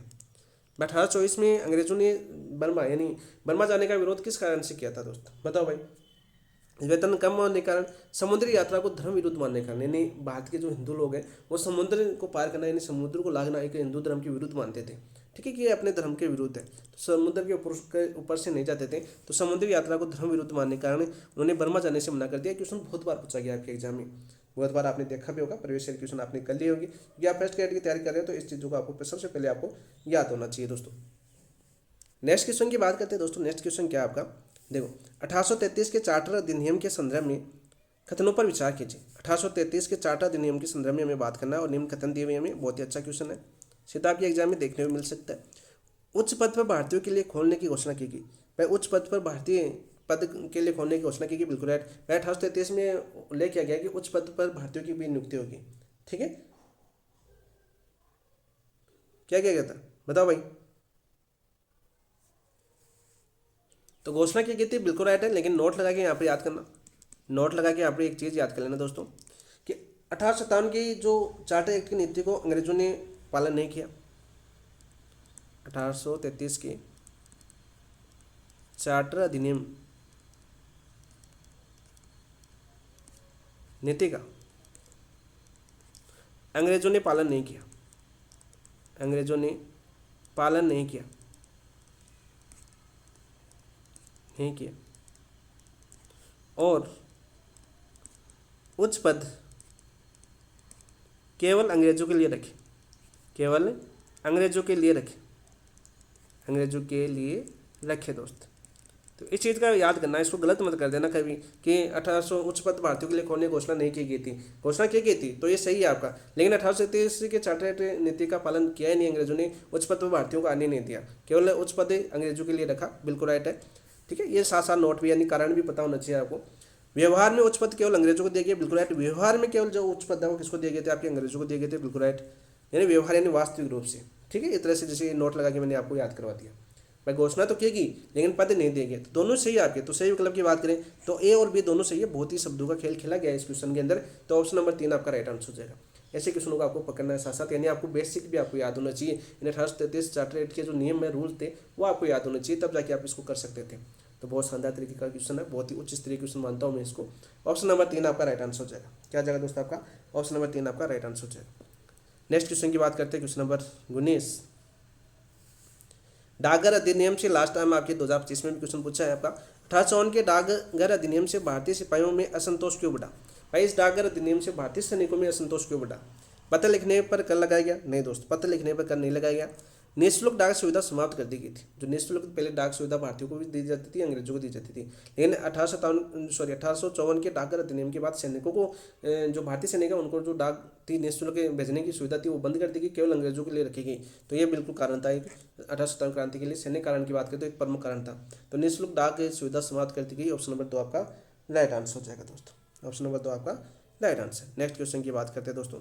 डाक सेवा बंद कर दी गई? नहीं दोस्तों। विदेश यात्री पर पत्रों पर रोक लगी? नहीं लगी, लेकिन पैसे लेने लगे भारतीय सैनिकों को। अब आपको पे करना होगा यदि आपको डाक भेजना चाहते हो तो। ऑप्शन नंबर 2 आपका राइट आंसर हो जाएगा। नेक्स्ट क्वेश्चन की बात करें, 1856 के सामान्य सेना भर्ती अधिनियम का भारतीय सैनिकों ने विरोध क्यों किया? 1856 के सामान्य सेना अधिनियम का भारतीय सैनिकों ने विरोध क्यों किया? इसमें से वेतन घट गया, इससे पदोन्नति रुक गई, समुद्र पार जाने की बाध्यता लागू हुई, भर्ती आयु बढ़ा दी गई। तो बताओ राइट आंसर क्या होगा? तो समुद्र पार करने की बाध्यता है वो लागू की गई कब? 1856 के सामान्य सेना भर्ती अधिनियम के अंदर, क्योंकि बर्मा जाने के लिए भारतीय सैनिकों ने क्या कर दिया था? मना कर दिया था। अभी हमने देखा था, ठीक है। भारतीय सैनिकों ने क्या कर दिया? मना कर दिया कब? 1824 में। 1824 में भारतीय सैनिकों ने बर्मा जाने के लिए मना किया। बर्मा जाने के लिए मना किया। बर्मा लिख देता हूं,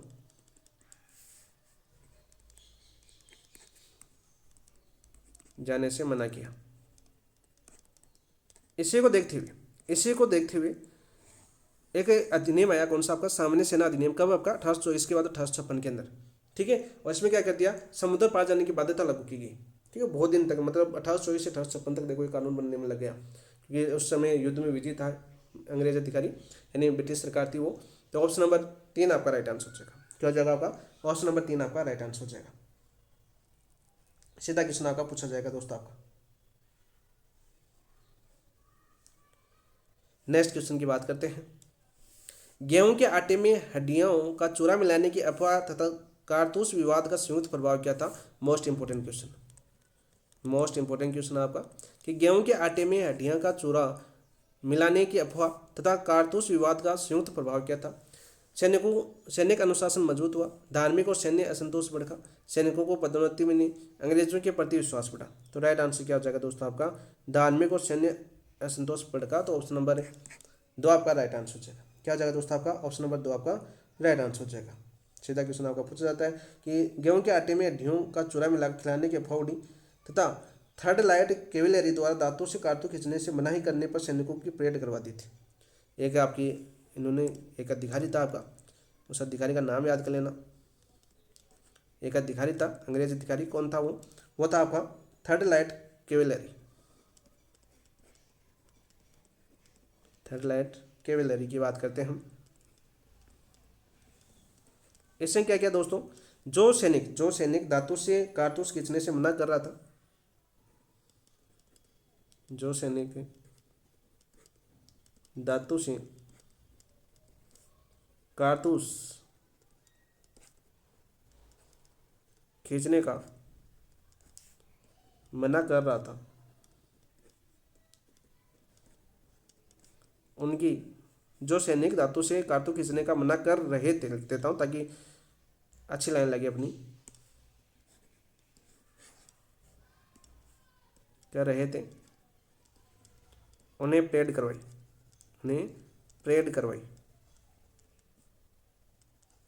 तो ये पूछ लिया जाता है कभी कभी, क्वेश्चन आ सकता है किसी कोर्ट के अंदर, तो हम क्यों छोटे छोटे पॉइंट साथ साथ हर पॉइंट को हम याद कर लेते हैं।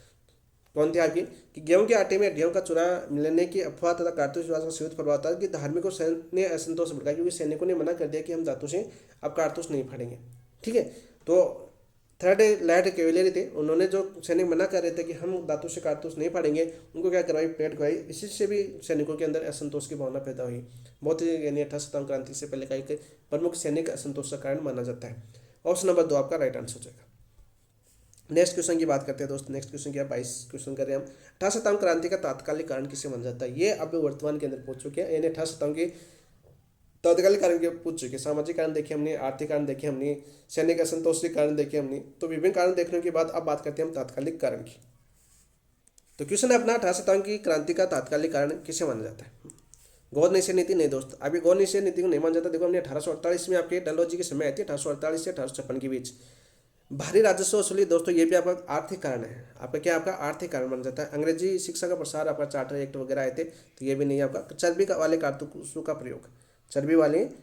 का प्रयोग आपका तात्कालिक कारण माना जाता है। ऑप्शन नंबर 2 आपका राइट आंसर हो जाएगा। क्या जाएगा दोस्तों आपका? ऑप्शन नंबर 2 आपका राइट आंसर हो जाएगा। सीधा क्वेश्चन आपका पूछा जाता है कि 18 सितंबर क्रांति का तात्कालिक कारण किसे माना जाता है? चर्बी वाले कारतूसों का प्रयोग। ऑप्शन नंबर 2 आपका राइट आंसर। नेक्स्ट क्वेश्चन की बात करते हैं दोस्तों। नेक्स्ट क्वेश्चन क्या आपका? निम्न कथनों पर विचार कीजिए। चलो विचार करते हैं। हेनरी हार्डिंग ने सैनिक साजो सामान का आधुनिकीकरण किया। सीधा क्वेश्चन पूछा जाता है, बहुत बार एग्जाम में पूछा गया है कि किसने सैनिक साजो सामान का आधुनिकीकरण किया, तो वो थे आपके हेनरी हार्डिंग। कौन थे आपके? हेनरी हार्डिंग दोस्त, बिल्कुल राइट है, पहला कथन आपका बिल्कुल सत्य हो जाएगा।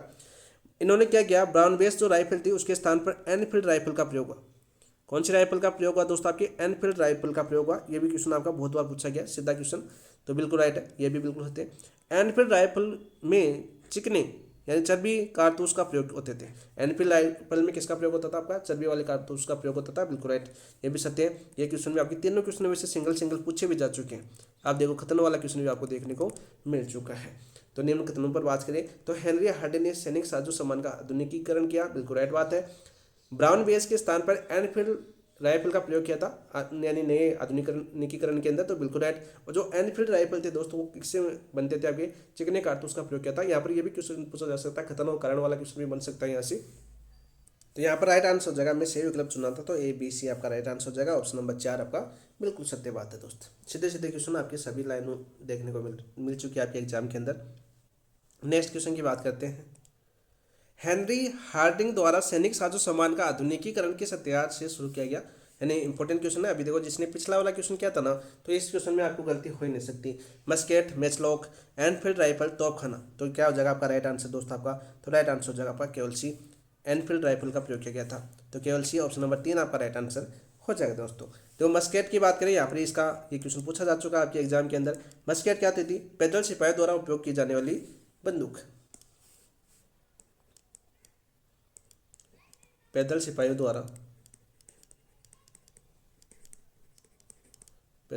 द्वारा उपयोग में ली जाने वाली बंदूक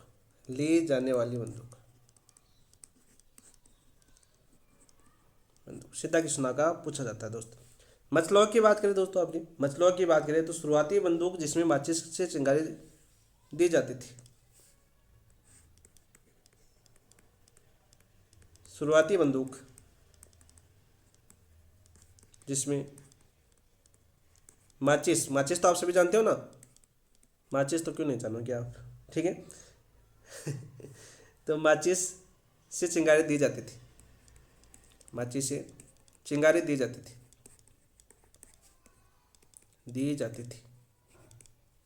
तो ये क्वेश्चन आपके सीधे भी पूछे जा चुके हैं। एनफील्ड का आपका सभी को पता है, इसमें चर्बी वाले कारतूस का प्रयोग किया जाता था, चिकनी होती थी वो, ठीक है, इसलिए। और किसके स्थान पर आई थी एनफील्ड राइफल? स्थान की बात करें दोस्तों तो किसके स्थान पर आई थी? आपकी ब्राउन बेस के स्थान पर लाई गई,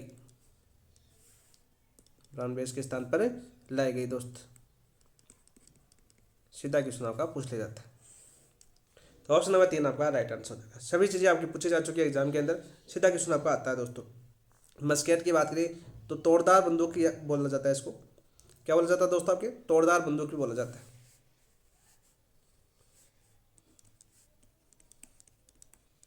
तोड़दार बंदूक, ये भी इसको बोला जाता है, अपना भी साथ साथ याद कर लेना। ऑप्शन नंबर 3 आपका राइट आंसर। नेक्स्ट क्वेश्चन की बात करते हैं दोस्तों, फटाफट कर लेते हैं। देखो कितना अच्छा क्वेश्चन पूछा गया है। अभी वर्तमान 2025 में क्वेश्चन आया आपके एग्जाम के अंदर, RPSC द्वारा पूछा गया है। ब्राउन बेस से एनफील्ड राइफल परिवर्तन का मुख्य उद्देश्य क्या था? मुख्य उद्देश्य क्या था? सैनिकों का आधुनिकीकरण, खर्च में कटौती, धार्मिक सुधार या सैन्य शक्ति को बढ़ाना।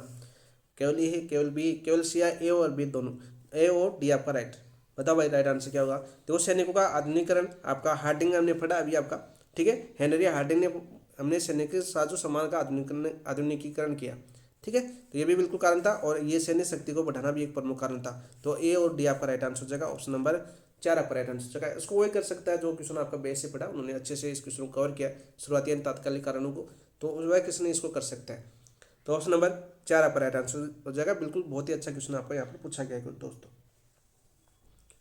नेक्स्ट क्वेश्चन की बात करते हैं। 18 क्रांति की योजना किसने बनाई थी? ये क्वेश्चन भी बहुत अच्छा पूछा गया आपका।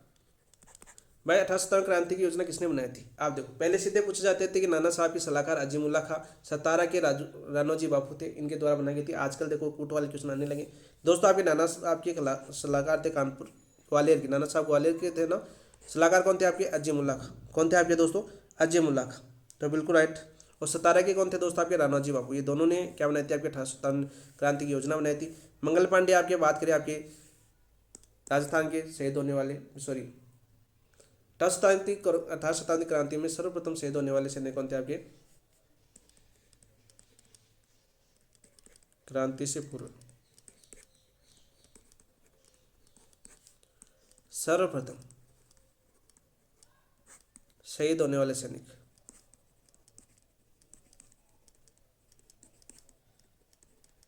कौन थे भैया, मंगल पांडे थे। बहुत बार क्वेश्चन आपका पूछा जाता है आपका, ठीक है, बहुत बार क्वेश्चन पूछा जाता है। राजस्थान के कौन थे आपके, बताओ भाई, बीकानेर के थे आपके, जो आपके ग्वालियर घराने में रहते थे, बता देना कमेंट के अंदर। 1857 क्रांति, लॉर्ड डलहौजी से कोई समझ नहीं था तो ए और बी आपका राइट आंसर, तो ऑप्शन नंबर 3 आपका राइट आंसर हो जाएगा दोस्त।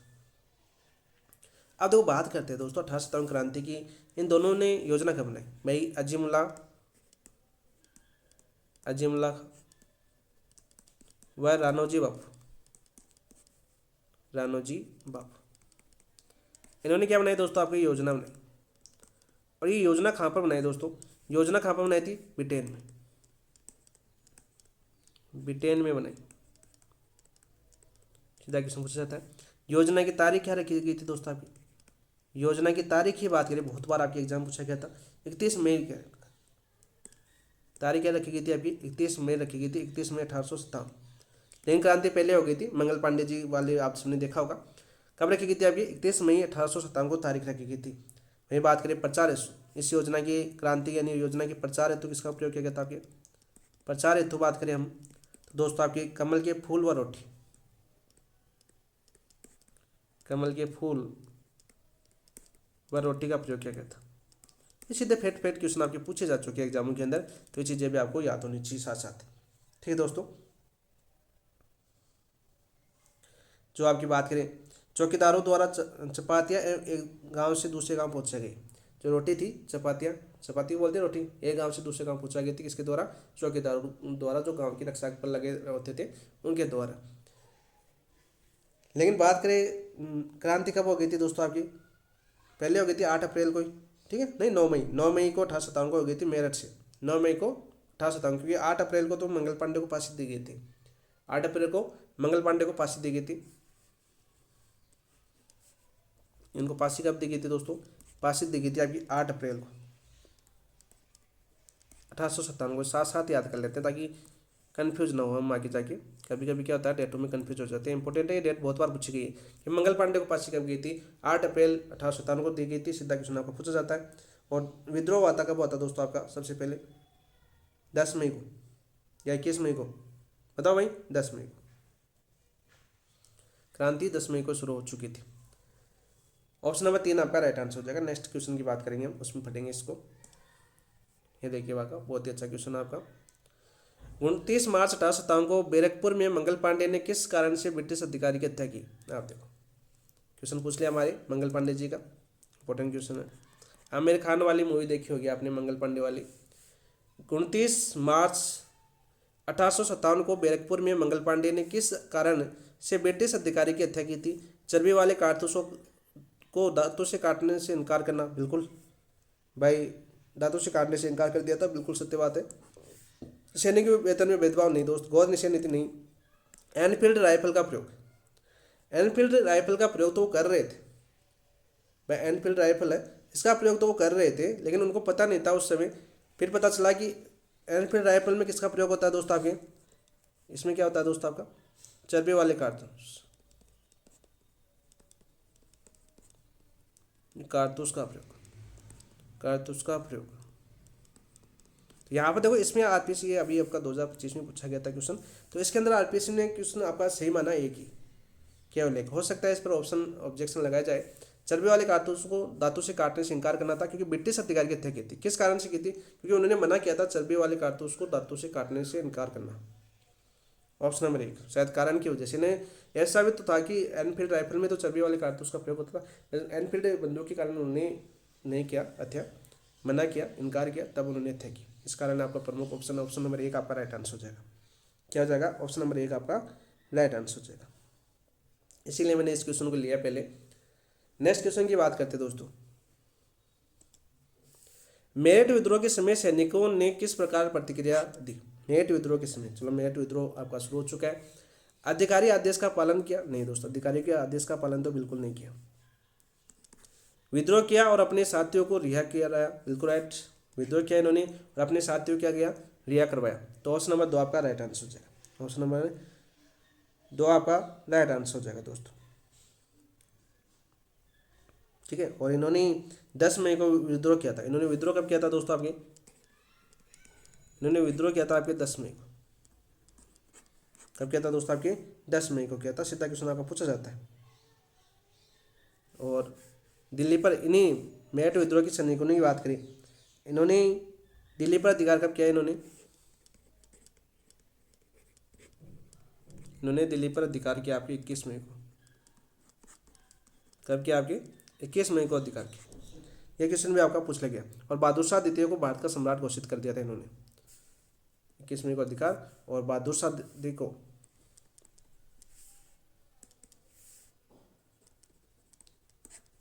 बहादुर शाह सेकंड को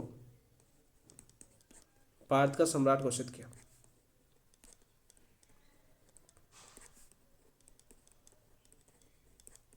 किस सैनिकों ने? भाई मेरठ के सैनिकों ने।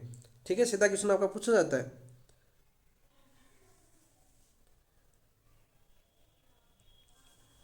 ऑप्शन नंबर 2 आपका राइट आंसर। नेक्स्ट क्वेश्चन की बात करते हैं दोस्त, क्वेश्चन नंबर 29। निम्न कथनों पर विचार कीजिए। फिर से है आपका, मेरठ विद्रोह में सैनिकों ने अंग्रेज अधिकारियों को गोली मारकर अपने साथियों को रिहा करवाया। अंग्रेज अधिकारियों को गोली मारकर रिहा करवाया था कि अपने साथियों को? बिल्कुल। इस विद्रोह का असर केवल मेरठ तक सीमित रहा नहीं दोस्त, इस विद्रोह का असर आपकी दिल्ली भी पूछ गया था। कहाँ तक? दिल्ली तक रहा था, क्योंकि दिल्ली पर अधिकार किया था 21 मई ने। तो ये गलत हो जाएगा। सही विकल्प की बात करें तो केवल एक आपका सही हो जाएगा। ऑप्शन नंबर 1 आपका राइट आंसर हो जाएगा। नियम के थ्रू विचार कीजिए। मेरठ विद्रोह में सैनिकों ने अंग्रेज अधिकारियों को गोली मारकर अपने साथियों को रिहा करवाया था। बिल्कुल सत्य बात है। ऑप्शन नंबर 1 आपका राइट आंसर हो जाएगा। नेक्स्ट क्वेश्चन की बात करते हैं दोस्तों। मौलवी अहमदुल्ला शाह ने अंग्रेजों के खिलाफ किस वर्ष जिहाद का प्रचार शुरू किया? ये क्वेश्चन आपका सीधा पूछा जाता है अभी एग्जाम के अंदर, कलाम टेस्ट में पूछा गया था।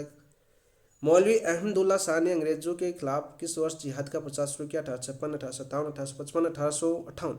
तो दोस्तों 1856 के अंदर। कब किया था इन्होंने? 1856 के अंदर किया था दोस्तों। सीधा क्वेश्चन आपका पूछ लिया जाता है। नेक्स्ट क्वेश्चन की बात करते हैं दोस्तों। निम्न कथनों पर विचार कीजिए। निम्न कथनों पर विचार करते हैं। मौलवी अहमदुल्ला शाह ने भविष्यवाणी की कि अंग्रेजों का शासन जल्द समाप्त हो जाएगा। बिल्कुल की थी इन्होंने भविष्यवाणी, बिल्कुल सत्य है। मौलवी अहमदुल्ला शाह ने भविष्यवाणी की कि शासन जल्द अंग्रेजों का शासन जल्द समाप्त हो जाएगा। बिल्कुल सत्य बात है। इन्होंने जिहाद का प्रचार किया था 1856 के अंदर। वे पालकी में चलते थे। बिल्कुल, वे कहाँ पर चलते थे? आगे पालकी में चलते थे, और उनके आगे ढोल व पीछे समर्थक होते थे। पालकी के अंदर बैठते थे वो, आगे तो ढोल बजता था, और उस पालकी के पीछे क्या होते थे? आपके समर्थक होते थे। कितना अच्छा क्वेश्चन पूछा है, इतने डिटेल से क्वेश्चन पूछा है। जिसको पूरा डिटेल से पढ़ा ना वही कर सकता है इसको। दोनों कथन सत्य है, और इसी कारण इसको क्या कहने लगा? इसी विशेषता के कारण, इसी विशेषता के कारण इनको डंका शाह के नाम से जाना जाता है। इनको डंका शाह के नाम से, या डंका शाह कहने लगे, डंका शाह कहने लगे। बहुत बार आपके एग्जाम में पूछा भी जाता है। कौन सी विशेषता के कारण? वे पालकी में चलते थे, उनके आगे ढोल बजता था और पीछे समर्थक होते थे। सही विकल्प की बात करें तो दोनों सत्य है। ऑप्शन नंबर 3 आपका राइट आंसर हो जाएगा। क्या हो जाएगा दोस्तों आपका? ऑप्शन नंबर 3 आपका राइट आंसर हो जाएगा। वह बात करें, इन्होंने एक युद्ध भी लड़ा था। कौन सा आपका? भाई चिन्हहाट की लड़ाई। चिन्हहाट की लड़ाई ये पूछा जाता है, बहुत बार आपका क्वेश्चन पूछा गया था कि चिन्हहाट की लड़ाई कब हुई थी दोस्तों? ये कब हुई थी आपकी? ये हुई थी आपकी 30 जून 1857 को। 30 जून 1857 को एक लड़ाई होती है। कौन सी? चिन्हहाट की लड़ाई में इन्होंने हेनरी लॉरेंस की अगुवाई वाले सैनिक को हराया था। इसमें मौलवी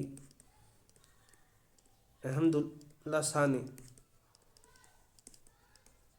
हेनरी लॉरेंस की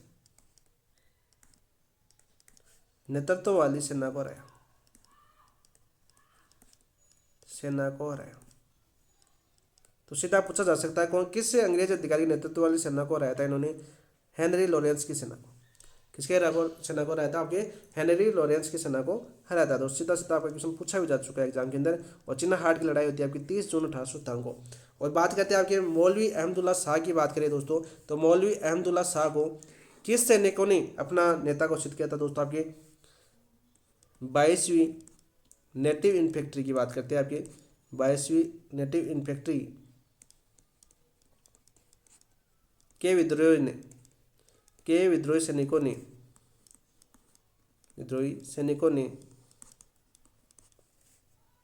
अपना नेता चुना। यह क्वेश्चन भी आपके एग्जाम में आ चुका है।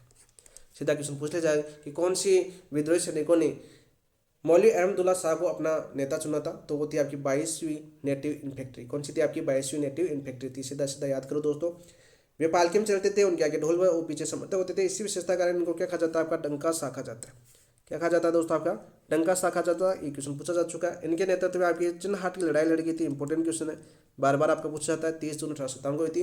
हेनरी लॉरेंस की नेतृत्व वाली सेना को हराया था दोस्तों।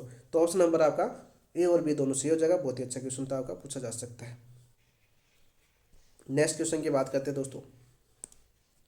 अंग्रेज शासन ने दिसंबर 1857 में पश्चिमी उत्तर प्रदेश के हिंदुओं को मुसलमानों के खिलाफ भड़काने के लिए 50,000 रुपये खर्च किए, लेकिन उनकी कोशिश नाकामयाब रही। इस घटना में से क्या सिद्ध होता है? भाई अंग्रेज शासन ने दिसंबर 1857 की बात करें, पश्चिमी उत्तर प्रदेश यानी बरेली की बात करें, किसी बरेली की बात करें में प्रदेश के हिंदुओं को मुसलमानों के खिलाफ भड़काने के लिए 50,000 रुपये खर्च किए थे। उस टाइम 1857 ने हिंदुओं को मुसलमानों के खिलाफ भड़काने के लिए 50,000 रुपये खर्च किए थे। किन्होंने? अंग्रेजों ने। लेकिन उनकी कोशिश थी वो क्या रही? आपकी नाकामयाब रही। ठीक है, सफल नहीं हो पाए। इस घटना से क्या सिद्ध होता है? अंग्रेजों की योजनाएं हमेशा सफल होती थी? नहीं दोस्त, अंग्रेजों की योजना हमेशा सफल नहीं होती थी। स्थानीय लोग अंग्रेजों की नीतियों के खिलाफ संवेदनशील थे, बिल्कुल राइट, क्योंकि उनको पता था कि वो हमें लड़वाना चाहते हैं, वो हमें आपस में मरवाना चाहते हैं। ये उन्हें स्थानीय लोग थे, इन्हें उत्तर प्रदेश के पश्चिमी बरेली के जो लोग थे वो समझ गए थे इस चीज़ को। तो स्थानीय लोग अंग्रेजों की नीतियों के खिलाफ संवेदनशील थे, वो जानते थे कि ऐसा होने वाला है, इसीलिए अंग्रेज क्या हुए इसमें असफल हो गए। ऑप्शन नंबर 2 आपका राइट आंसर हो जाएगा। क्या जाएगा दोस्तों? आपके ऑप्शन नंबर 2। दिसंबर 1857 की बात है दोस्तों। सीधा क्वेश्चन आपका पूछा जाता है। यहाँ पर नोट लगा के याद कर लेना दोस्तों। नोट लगा के याद क्या करना है? बरेली में अंग्रेज अधिकारी यानी बरेली विद्रोह का दमन किसने किया था? बरेली विद्रोह का दमन, ये दमन किसने किया था दोस्तों? आपके कौन थे? आपके ये दमन किया था आपका कैम्पबेल, अंग्रेज अधिकारी थे आपके कैम्पबेल व विसेंट आयर। तो सीधा क्वेश्चन पूछ लिया जाए आपको कि बरेली के विद्रोह का दमन कौन अंग्रेज अधिकारियों द्वारा किया गया या किन अंग्रेज अधिकारियों के द्वारा किया गया? तो कैम्पबेल और विसेंट आयर के द्वारा विद्रोह का दमन किया गया था। सीधा क्वेश्चन आपका पूछा जा चुका है, एग्जाम में आ भी चुका है दोस्तों। नेक्स्ट क्वेश्चन की बात करते हैं दोस्तों। नेक्स्ट क्वेश्चन की बात करते हैं। बहुत ही अच्छे से विश्लेषण करें, धीरे धीरे आराम से क्वेश्चनों को समझ रहे हैं। विकलांग बुकलेट के लगभग हम 3 पेज कंप्लीट कर पाएंगे अभी तक। निम्न कथनों पर विचार कीजिए। बरेली विद्रोह ने दिल्ली और आसपास के क्षेत्रों में अंग्रेजों के खिलाफ असंतोष बढ़ाया। बिल्कुल राइट। जो बरेली का विद्रोह था आपका 3 जुलाई को ये विद्रोह था। कब हुआ था आपका? 3 जुलाई की बात करें, 3 जुलाई को सैनिक पहुंचे थे यहाँ पर, 3 जुलाई को। तो 3 जुलाई को बरेली विद्रोह ने दिल्ली और आसपास के क्षेत्रों में अंग्रेजों के खिलाफ असंतोष बढ़ाया। बिल्कुल राइट, बिल्कुल बढ़ाया दोस्त। अंग्रेजों द्वारा धार्मिक भड़काने की कोशिश सफल रही दोस्तों, असफल हो गई थी। मैंने अभी आपका क्वेश्चन दिया, देखो क्वेश्चन आरपीएस ने भाषा को घुमा दिया यहाँ पर। अभी देखो क्वेश्चन दिया था उसने कि 50,000 रुपये खर्च किए, और अगला क्वेश्चन क्या पूछा आपका कि अंग्रेजों द्वारा धार्मिक भड़काने की कोशिश सफल रही। नहीं दोस्तों, आपके क्या रहते? आपके असफल रहते। यानी जो वहाँ के स्थानीय लोग थे वो क्या थे? आपके संवेदनशील थे, अंग्रेजों की नीतियों के बारे में वो पहले भाप लिया था, वो जानते थे कि वो हमें भड़का के आपस में मरवाना चाहते हैं। तो इस चीज़ को वो समझ गए थे। तो सही विकल्प की बात करें तो केवल ये सही है। तो ऑप्शन नंबर 1 आपका राइट आंसर हो जाएगा। क्या हो जाएगा दोस्तों? आपका ऑप्शन नंबर 1 आपका राइट आंसर हो जाएगा। नेक्स्ट क्वेश्चन की बात करते हैं दोस्तों।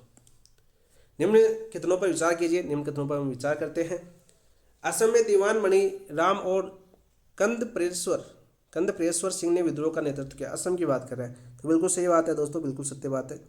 ठीक है, बिल्कुल सत्य बात है। इसकी डेट का पता नहीं, ठीक है, यानी कि इसकी डेट न तो एनसीईआरटी में दी हुई है न कलाम बुकलेट के अंदर दी हुई कि ये विद्रोह कब हुआ था। लेकिन असम में दीवान मणिराम और कंदरपेश्वर सिंह ने विद्रोह का नेतृत्व किया, बिल्कुल सत्य बात है। उड़ीसा, इलाहाबाद और बनारस में सुरेंद्र शाही और उज्जवल शाही का नेतृत्व थे। सुरेंद्र शाही और उज्जवल शाही का नेतृत्व था, बिल्कुल राइट, उड़ीसा के अंदर। ठीक है, इसके अंदर आपके उड़ीसा के अंदर तो था भाई। तो दोस्तों यहाँ पर इसको गलत कर लेना, क्यों कर लेना, देखो उड़ीसा के अंदर तो बात करें सुरेंद्र शाही और उज्जवल शाही था, लेकिन इलाहाबाद और बनारस की बात करें तो इलाहाबाद और बनारस के अंदर नेतृत्व किसने किया था दोस्तों, ये नेतृत्व किया था आपका, सीधा क्वेश्चन पूछा जाता है, लियाकत अली। कौन थे आपके, लियाकत अली ने नेतृत्व किया था। और ये विद्रोह कब हुआ था दोस्तों आपका, ये विद्रोह था आपका इलाहाबाद के अंदर 6 जून 1857 को। 6 जून 1857 को ये विद्रोह होता है। डेट आपके एग्जाम में पूछी जा चुकी है, एग्जाम के अंदर मोस्ट इंपोर्टेंट है, इसलिए ये गलत हो जाएगा। बाकी उड़ीसा के अंदर बात करें तो सुरेंद्र शाही और उज्जवल शाही के नेतृत्व बिल्कुल राइट। मेवात में सदरुद्दीन ने विद्रोह किया। मेवात में बात करें सदरुद्दीन ने, मेवात है भाई, क्या आपका मेवात, मेवात में सदरुद्दीन ने विद्रोह किया, बिल्कुल सत्य बात है। तो हमें सही विकल्प चुनना था, तो ए और सी आपका सही हो जाएगा। ऑप्शन नंबर 4 आपका राइट आंसर है। क्या हो जाएगा दोस्तों आपका, ऑप्शन नंबर 4 आपका राइट आंसर हो जाएगा। सीधा सीधा क्वेश्चन आपका पूछा जाता है। नेक्स्ट क्वेश्चन की बात करते हैं दोस्तों। बिहार और जगदीशपुर के विद्रोह के प्रमुख नेतृत्वकर्ता कौन थे। बिहार और जगदीशपुर के विद्रोह के प्रमुख नेतृत्वकर्ता कौन थे, कुंवर सिंह, सास महल, गोनू, सदरुद्दीन। तो दोस्तों हमने देखा भी, सदरुद्दीन तो कहाँ के थे नेतृत्वकर्ता आपके, मेवात के। कहाँ के थे, मेवात के थे। गोनू की बात करें दोस्तों, गोनू भी बहुत बार पूछा गया, आपके सिंह भूमि के थे। सिंह भूमि में नेतृत्व किसने किया था, आपके गोनू किया था। शामल की बात करें दोस्तों, आपके शामल ने कहा नेतृत्व किया था, आपके बढ़ौत क्षेत्र थे। कौन सा क्षेत्र आपका, बढ़ौत क्षेत्र। तो बिहार और जगदीशपुर के विद्रोह का प्रमुख नेतृत्वकर्ता कौन आ गया, आपके कुंवर सिंह हो गए। सीधे सीधे आपके पूछे जाते हैं, सिंह भूमि, भूभोट, बिहार और मेवात। ठीक है, तो देखो बिहार और जगदीशपुर में कुंवर सिंह। ठीक है, बिहार और जगदीशपुर में कौन थे आपके, कुंवर सिंह। और जगदीशपुर की तो डेट भी पूछी जा चुकी है आपकी, 12 जून 1857 को आता है। 12 जून 1857 को विद्रोह था दोस्तों। शाहमल ने बढ़ौत क्षेत्र में किया था आगे। सिंह गोनू ने आपके सिंहभूमि क्षेत्र में किया था, क्षेत्र लिख देता हूँ ताकि आपको जगह का पता चल जाए। और सदरुद्दीन की बात करें आपके मेवात क्षेत्र के अंदर विद्रोह किया था। ठीक है, सीधा सीधा क्वेश्चन आपका आ जाता है। यहाँ से क्वेश्चन आपके पूछे हो जाते हैं बहुत, तो नोट लगा के यहाँ पर कुछ चीज़ें याद करवा देता हूँ मैं। देखो बात करते हैं आपके मेरठ की बात करें दोस्तों। मेरठ में कोई विद्रोह का नेतृत्व नहीं था, यहाँ पर सैनिक थे। यहाँ पर आपके 10 मई 1857 को युक्ति क्रांति है, आप सभी को पता है मेरठ के अंदर सबसे पहले विद्रोह मेरठ के अंदर ही हुआ था आपका 10 मई 1857, यानी क्रांति प्रारंभ कब हुई थी भारत के अंदर, 10 मई 1857 को।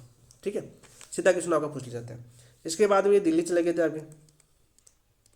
दिल्ली की बात करें दोस्तों, दिल्ली के अंदर आपके विद्रोह था आपका 11 से 12 मई 1857 को। कब हुआ था विद्रोह, यहाँ पर विद्रोह लिख देता हूँ ताकि आपको डेट पता चले।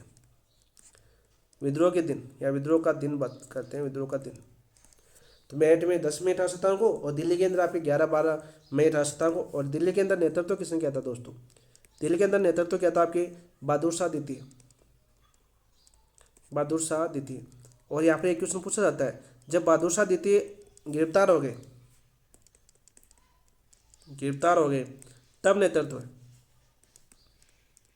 नेतृत्व किसने किया था दोस्तों आपके, तब नेतृत्व किया था इनके बख्त का। कौन थे आपके, बख्त का। और ये क्वेश्चन आपका अभी 2025 से पूछा गया है कि बहादुर शाह सेकंड के अरेस्ट होने के बाद दिल्ली में 1857 क्रांति का विद्रोह का नेतृत्व किसने किया था, आपके बख्त खां ने किया था। किसने किया था, आपके बख्त खां। और बहादुर शाह के क्या थे, आपके सेनापति थे दोस्त। ये क्या थे, आपके सेनापति थे। किनके थे सेनापति, आपके बहादुर शाह द्वितीय के सेनापति थे। सीधा सीधा क्वेश्चन आपका पूछ लिया जाता है। वही बात करें आपके अवध, जैसे कल और भी करेंगे हम क्वेश्चन, कल वाले टेस्ट होंगे ना, उसमें ये सारे क्वेश्चन आपके पूछे जाएंगे। जैसे अवध है, अवध में आपके 4 जून को हुई थी दोस्तों। आपकी कब हुई थी, आपकी 4 जून 1857 को हुई थी दोस्तों। किसके द्वारा किया गया था, आपका बेगम हजरत महल, बेगम हजरत महल। किसके द्वारा किया गया था, आपका बेगम हजरत महल के द्वारा किया गया था। और इनको क्या बोला जाता है दोस्तों, आपके बताओ भाई, महक परी बोला जाता है, बेगम हजरत महल। और एक इनके साथ और थे दोस्तों, कौन थे आपके, अहमदुल्ला। और इनका उपनाम पूछा जाता है आपका एग्जाम के अंदर बार बार, महक परी के नाम से जाना जाता था। और क्रांति के बाद में नेपाल चले गए थे। कहाँ पर चले गए थे, अवध को छोड़कर नेपाल चले गए थे। सीधा क्वेश्चन आपका पूछा जा चुका है ये भी आपका। और नेपाल का नाम आ रहा है तो इनके साथ एक व्यक्ति और गए थे, कानपुर के थे आपके। और कानपुर में विद्रोह था दोस्तों आपका। कानपुर में विद्रोह कब हुआ था दोस्तों? 5 जून को। 5 जून को आता है, यानी अवध के एक दिन बाद में 5 जून 1857 को आता। और यहाँ पर नेतृत्व किया था आपके नाना साहब। कौन थे आपके? नाना साहब थे दोस्त। और ये भी आपके बेगम हजरत महल के साथ ही कहाँ चले गए थे? आपके नेपाल चले गए थे। 18 शतक क्रांति में सर्वाधिक सैनिकों ने भाग लिया था, वो कहाँ के थे दोस्तों? आपके अवध के थे। कहाँ के थे? आपके अवध के थे। ये सारे क्वेश्चन आपके एग्जाम में पहले पूछे जा चुके हैं। और वापिस सभी क्वेश्चन आएंगे। हमारा कल वाला टेस्ट होगा पार्ट 2, उसके अंदर ये क्वेश्चन आपके सारे देखने को मिलेंगे दोबारा। ऑप्शन नंबर 1 आपका राइट आंसर। नेक्स्ट क्वेश्चन की बात करते हैं। अभी भी 10-15 क्वेश्चन रह गए अपने। दिल्ली में 1857 के विद्रोह का नेतृत्व किसने किया और इसका प्रमुख उद्देश्य क्या था? देखो, नाना साहब की बात करें, अंग्रेजों के खिलाफ सैन्य विद्रोह किया था। कब किया था इन्होंने? नाना साहब ने, बताओ भाई। ये क्या था इन्होंने? 5 जून 1857, 5 जून 1857 को। और कहाँ के थे? आपके कानपुर के अंदर, कानपुर में विद्रोह किया था इन्होंने। फिर आपके नेपाल चले गए थे ये भी। बहादुर शाह द्वितीय और बख्त खान ने अंग्रेजों के खिलाफ सम्मिलित विद्रोह किया। बिल्कुल राइट, ऑप्शन नंबर 2। दिल्ली की बात करें, बिल्कुल राइट, पहले बहादुर शाह द्वितीय ने किया, फिर बख्त खान ने किया। कब हुआ था आपका? 11 से 12 मई 1857 को। देखो फिर से मैं करवा रहा हूँ, रिविजन हो रहा है आपका, पिछले क्वेश्चन में सारे बता चुका हूँ। रानी लक्ष्मीबाई, अंग्रेजों की सत्ता को बनाए रखना। नहीं दोस्तों, रानी लक्ष्मीबाई और तात्या टोपे ने विद्रोह किया था दोस्तों आपके झांसी के अंदर। जो विद्रोह था वो था आपका 4 जून 1857। झांसी की बात करें तो झांसी विद्रोह की बात करें दोस्तों, झांसी विद्रोह कब हुआ था आपका? 4 जून 1857। जैसे अपने बेगम हजरत महल को महकपरी बोलते हैं, इनको क्या बोलते हैं? आपकी लक्ष्मीबाई के उपनाम को पूछा जाता है आपका। रानी लक्ष्मीबाई की बात करें तो इनका उपनाम था आपका महल परी बोला जाता था इनको। क्या बोला जाता था आपका? महल परी। और महक परी किसको बोला जाता था? बेगम हजरत महल को। इन्होंने किया था 4 जून 1857 को, कहाँ पर? झांसी में विद्रोह का नेतृत्व किया था। तो सारे थे वे, तो सारे करवा चुका हूँ मैं। 1857 क्रांति के प्रमुख केंद्र और नेतृत्व करता थे, वो सारे इन 3-4 क्वेश्चनों में हो चुके हैं। आपके जो बुकलेट के अंदर दिए हुए हैं वो सारे हम कर चुके हैं। नेक्स्ट क्वेश्चन की बात करते हैं दोस्तों। आपके नेक्स्ट क्वेश्चन क्या है? निम्न में से 1857 के दक्षिण भारत के स्वतंत्रता संग्राम के नेतृत्वकर्ताओं में कौन सा नाम गलत जोड़ा गया है? दक्षिण भारत की बात करा, इंपॉर्टेंट क्वेश्चन है। अभी वर्तमान में आरपीसी यहाँ तक पहुँच चुका है। पहले दक्षिण भारत से नहीं पूछ रहा था, लेकिन वर्तमान एग्जाम में आपके दक्षिण भारत में पूछ चुका है।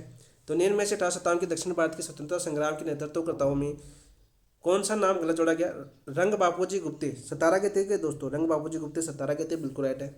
सोनाजी पंडित मद्रास के थे। सोनाजी पंडित और मद्रास के थे क्या दोस्तों? नहीं, सोनाजी पंडित मद्रास के नहीं थे। मद्रास के कौन थे आपके? बताए भाई। मद्रास की बात करें दोस्तों तो मद्रास में कौन कौन थे? तो मद्रास में याद करो दोस्तों, मद्रास में थे गुलाम घोष, गुलाम घोष, और कौन थे आपके?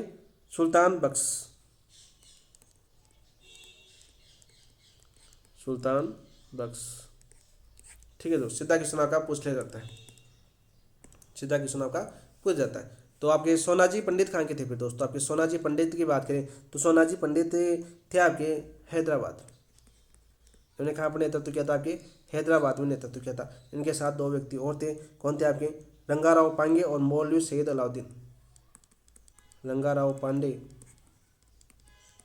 सॉरी पांगे, रंगाराव पांगे, और कौन थे आपके? मौलवी सैयद अलाउद्दीन। पांगे, मौलवी सैयद अलाउद्दीन।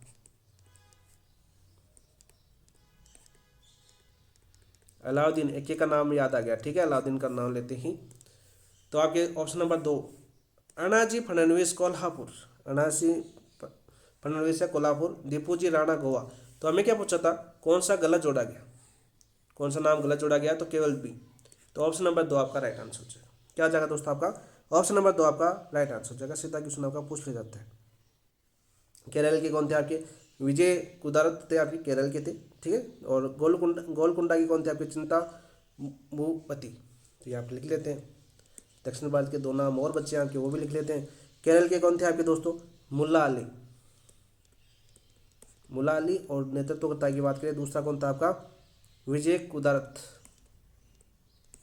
विजय कुदारत। वही बात करें आपके दोस्तों, आपके गोलकुंडा की बात करें, गोलकुंडा की बात करें तो कौन थे आपके? चिंता भूपति, चिंता भूपति लिखना था मुझे। तो ये गोलकुंडा के थे। ये क्वेश्चन आपके बार बार वर्तमान में रिपीट हो रहे हैं, तो साथ साथ सारे याद कर लेते हैं। ऑप्शन नंबर 2 आपका राइट आंसर। तो यहाँ पर क्वेश्चन समझ में आया होगा। सितारे कौन थे आपके? राणा जी रंग बापूजी गुप्ते थे। मद्रास की बात करें तो मद्रास के गुलाम घोष और सुल्तान बख्श थे। सोनाजी पंडित थे आपके हैदराबाद के, इनके साथ 2 व्यक्ति और थे, रंगाराव पांगे और मौलवी सैयद अलाउद्दीन। अनाजी फडणवीस कोल्हापुर से थे और दीपूजी राणा गोवा से नेतृत्व किया था। केरल से मुल्ला अली और विजय गुप्ता और गोलकुंडा में चिंता भूपति जी ने नेतृत्व किया था दोस्तों। सीधा क्वेश्चन आपका पूछा जा सकता है। नेक्स्ट क्वेश्चन की बात करते हैं दोस्तों। नेक्स्ट क्वेश्चन क्या आपका? 1857 के कानपुर विद्रोह के संदर्भ में निम्न कथनों पर विचार कीजिए और असत्य कथन का चयन कीजिए। बहुत ही अच्छा क्वेश्चन पूछा गया कि 1857 के कानपुर विद्रोह के संदर्भ में हमें निम्न कथनों पर विचार करना है और असत्य कथन का हमें चयन करना है दोस्तों। बहुत ही लंबा चौड़ा क्वेश्चन पूछा है। 5 जून 1857 को क्रांतिकारियों ने कानपुर पर अधिकार किया कर नाना साहब को पेशवा घोषित किया। पेशवा घोषित किया कि नाना साहब को पेशवा घोषित किया, बिल्कुल राइट, बिल्कुल सत्य बात है। ठीक है, बिल्कुल सत्य बात है। और नाना साहब ने स्वयं बहादुर शाह जफर का गवर्नर घोषित किया, बिल्कुल राइट। दूसरा बिल्कुल सत्य बात है। छावनी कमांडर सर ह्यू व्हीलर ने विद्रोहियों के सामने आत्मसमर्पण किया, बिल्कुल राइट, ये भी बिल्कुल सत्य है। 6 दिसंबर 1857 को तात्या टोपे ने कानपुर पर पुनः अंग्रेजी नियंत्रण स्थापित किया। तात्या टोपे ने कानपुर पर पुनः अंग्रेजी ने नहीं किया दोस्तों, आपके कैंपबेल ने किया था। कौन है आपके? तात्या टोपे थोड़े करेंगे अंग्रेजी अधिकार, तो वो करेंगे दोस्तों आपके कैंपबेल। और ये क्वेश्चन किसी ने टेस्ट में गलत किया ना तो देखना वो समझ यानी ध्यान से क्वेश्चन नहीं कर रहा है। आज ऐप के ऊपर जिसने टेस्ट दिया है और ये क्वेश्चन आपका गलत किया, जैसे कल आपका नीट के अंदर साइंस में तो वाला पूछा गया था कपिल मुनि का मेला खंडेला के अंदर बढ़ता है, वो ये कि गलत था। कपिल मुनि का मेला खंडेला में थोड़ी बढ़ता है, बीकानेर के अंदर बढ़ता है। कपिल धारा का मेला बारां के अंदर बढ़ता है। टेस्ट के अंदर इतनी बार रिविजन करवाया था कि ये क्वेश्चन आपका पूछा जाता है दोनों, इस बार खंडेला टेक दिया उसको ठीक है, तो ये क्वेश्चन आपका गलत नहीं होना चाहिए, उसी के आधार पर ये क्वेश्चन है, तो ये भी आपका गलत नहीं होना चाहिए। देखो तात्या टोपे थोड़े अंग्रेजी अधिकार पुनः स्थापित करेंगे, तो आपका ऑप्शन नंबर 3 आपका असत्य हो जाएगा, केवल डी। असत्य तो हमें चेंज करना था, तो केवल डी आपका ऑप्शन राइट आंसर हो जाएगा, ऑप्शन नंबर 3 दोस्तों। नेक्स्ट क्वेश्चन की बात करते हैं दोस्तों। नेक्स्ट क्वेश्चन क्या आपका?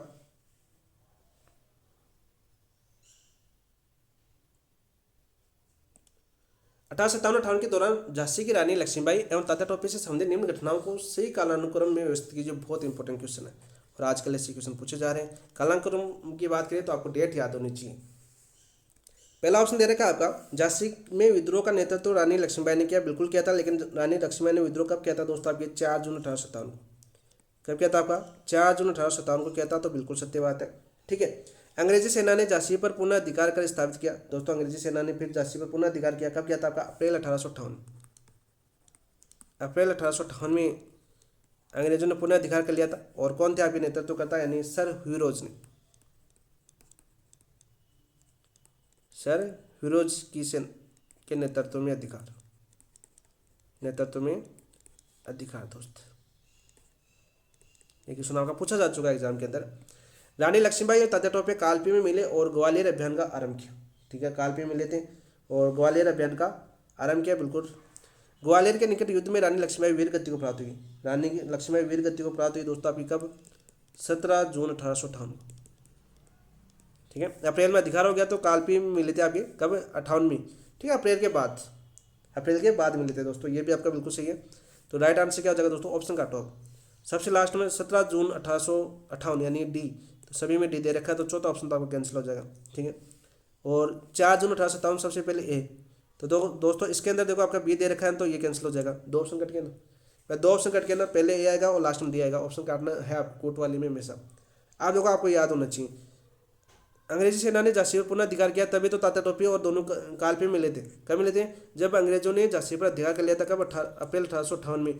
तब रानी लक्ष्मीबाई ने किले को छोड़ दिया था। फिर कालपी के अंदर मिले थे आपके तात्या टोपे और लक्ष्मीबाई दोनों आपस में, तो अप्रैल 1858 के बाद मिले थे। तो फिर क्या आएगा आपका? बी आएगा।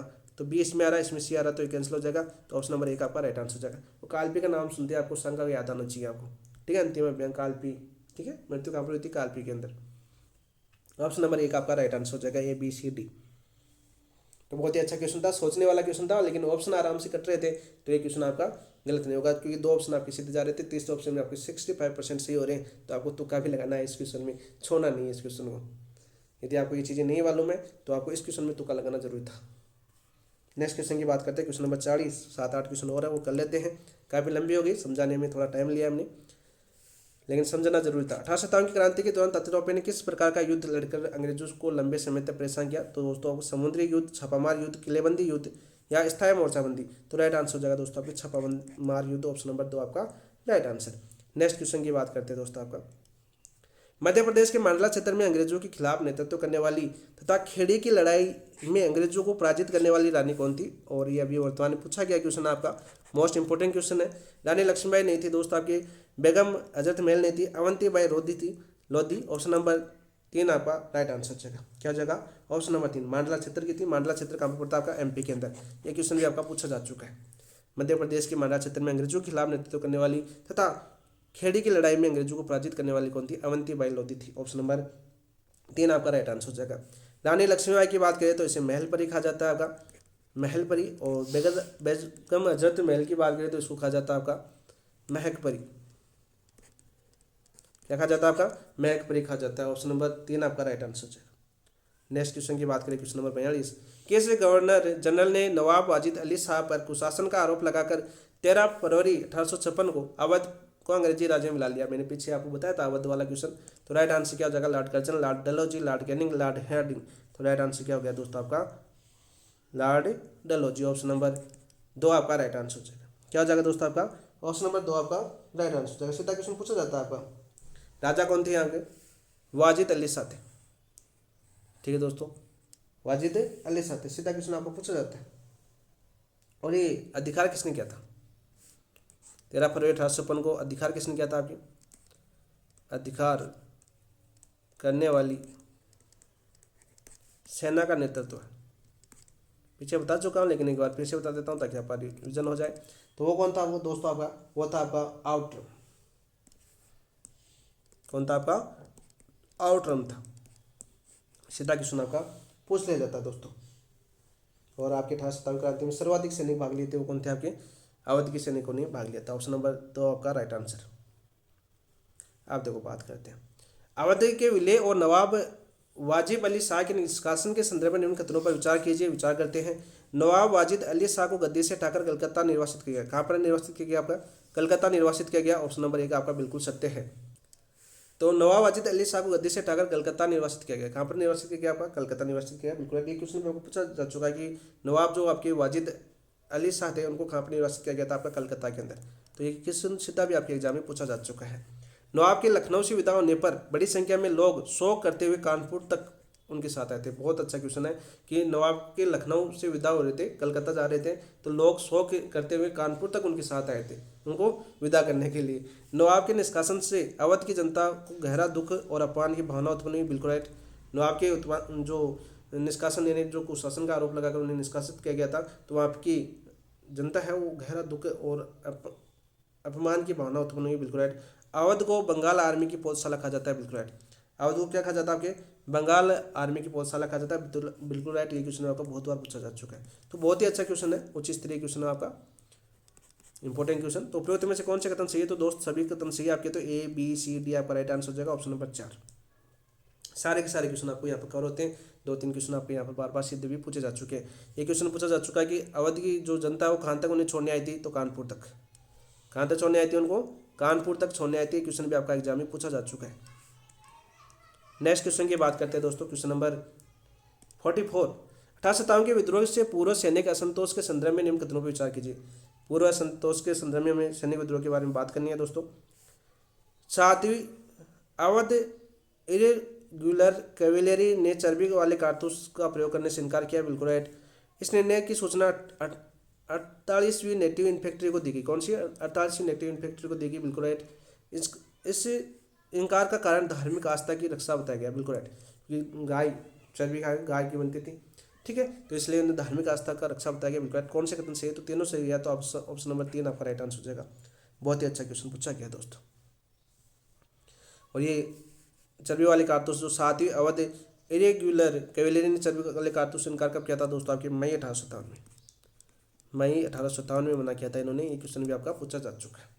तो ऑप्शन नंबर 3 आपका राइट आंसर हो जाएगा दोस्तों। सीधा सीधा क्वेश्चन आपका पूछा है, ये याद करना दोस्तों। इसकी सूचना कौन सी बटालियन को मिली थी? आपकी 48वीं नेटिव इन्फेंट्री को मिली थी। कौन सी? 48वीं नेटिव इन्फेंट्री को मिली थी। नेक्स्ट क्वेश्चन, लखनऊ विद्रोह के दौरान रेजिडेंसी की घेराबंदी के परिणाम स्वरूप किस अंग्रेज अधिकारी की मृत्यु हुई? लखनऊ विद्रोह के दौरान रेजिडेंसी की घेराबंदी के परिणाम स्वरूप किस अंग्रेज अधिकारी की मृत्यु हुई? हेनरी लॉरेंस, हेनरी हार्डिंग, ह्यू व्हीलर, जेम्स आउटरम। तो जेम्स आउटरम के नेतृत्व में थे, हेनरी लॉरेंस की मृत्यु हो गई थी दोस्त। इसकी आपकी हेनरी लॉरेंस की, ऑप्शन नंबर 2 आपका राइट आंसर हो जाएगा। ऑप्शन नंबर 2 आपका राइट आंसर हो जाएगा। और कब हुई थी दोस्तों? आपकी 4 जून 1857 को।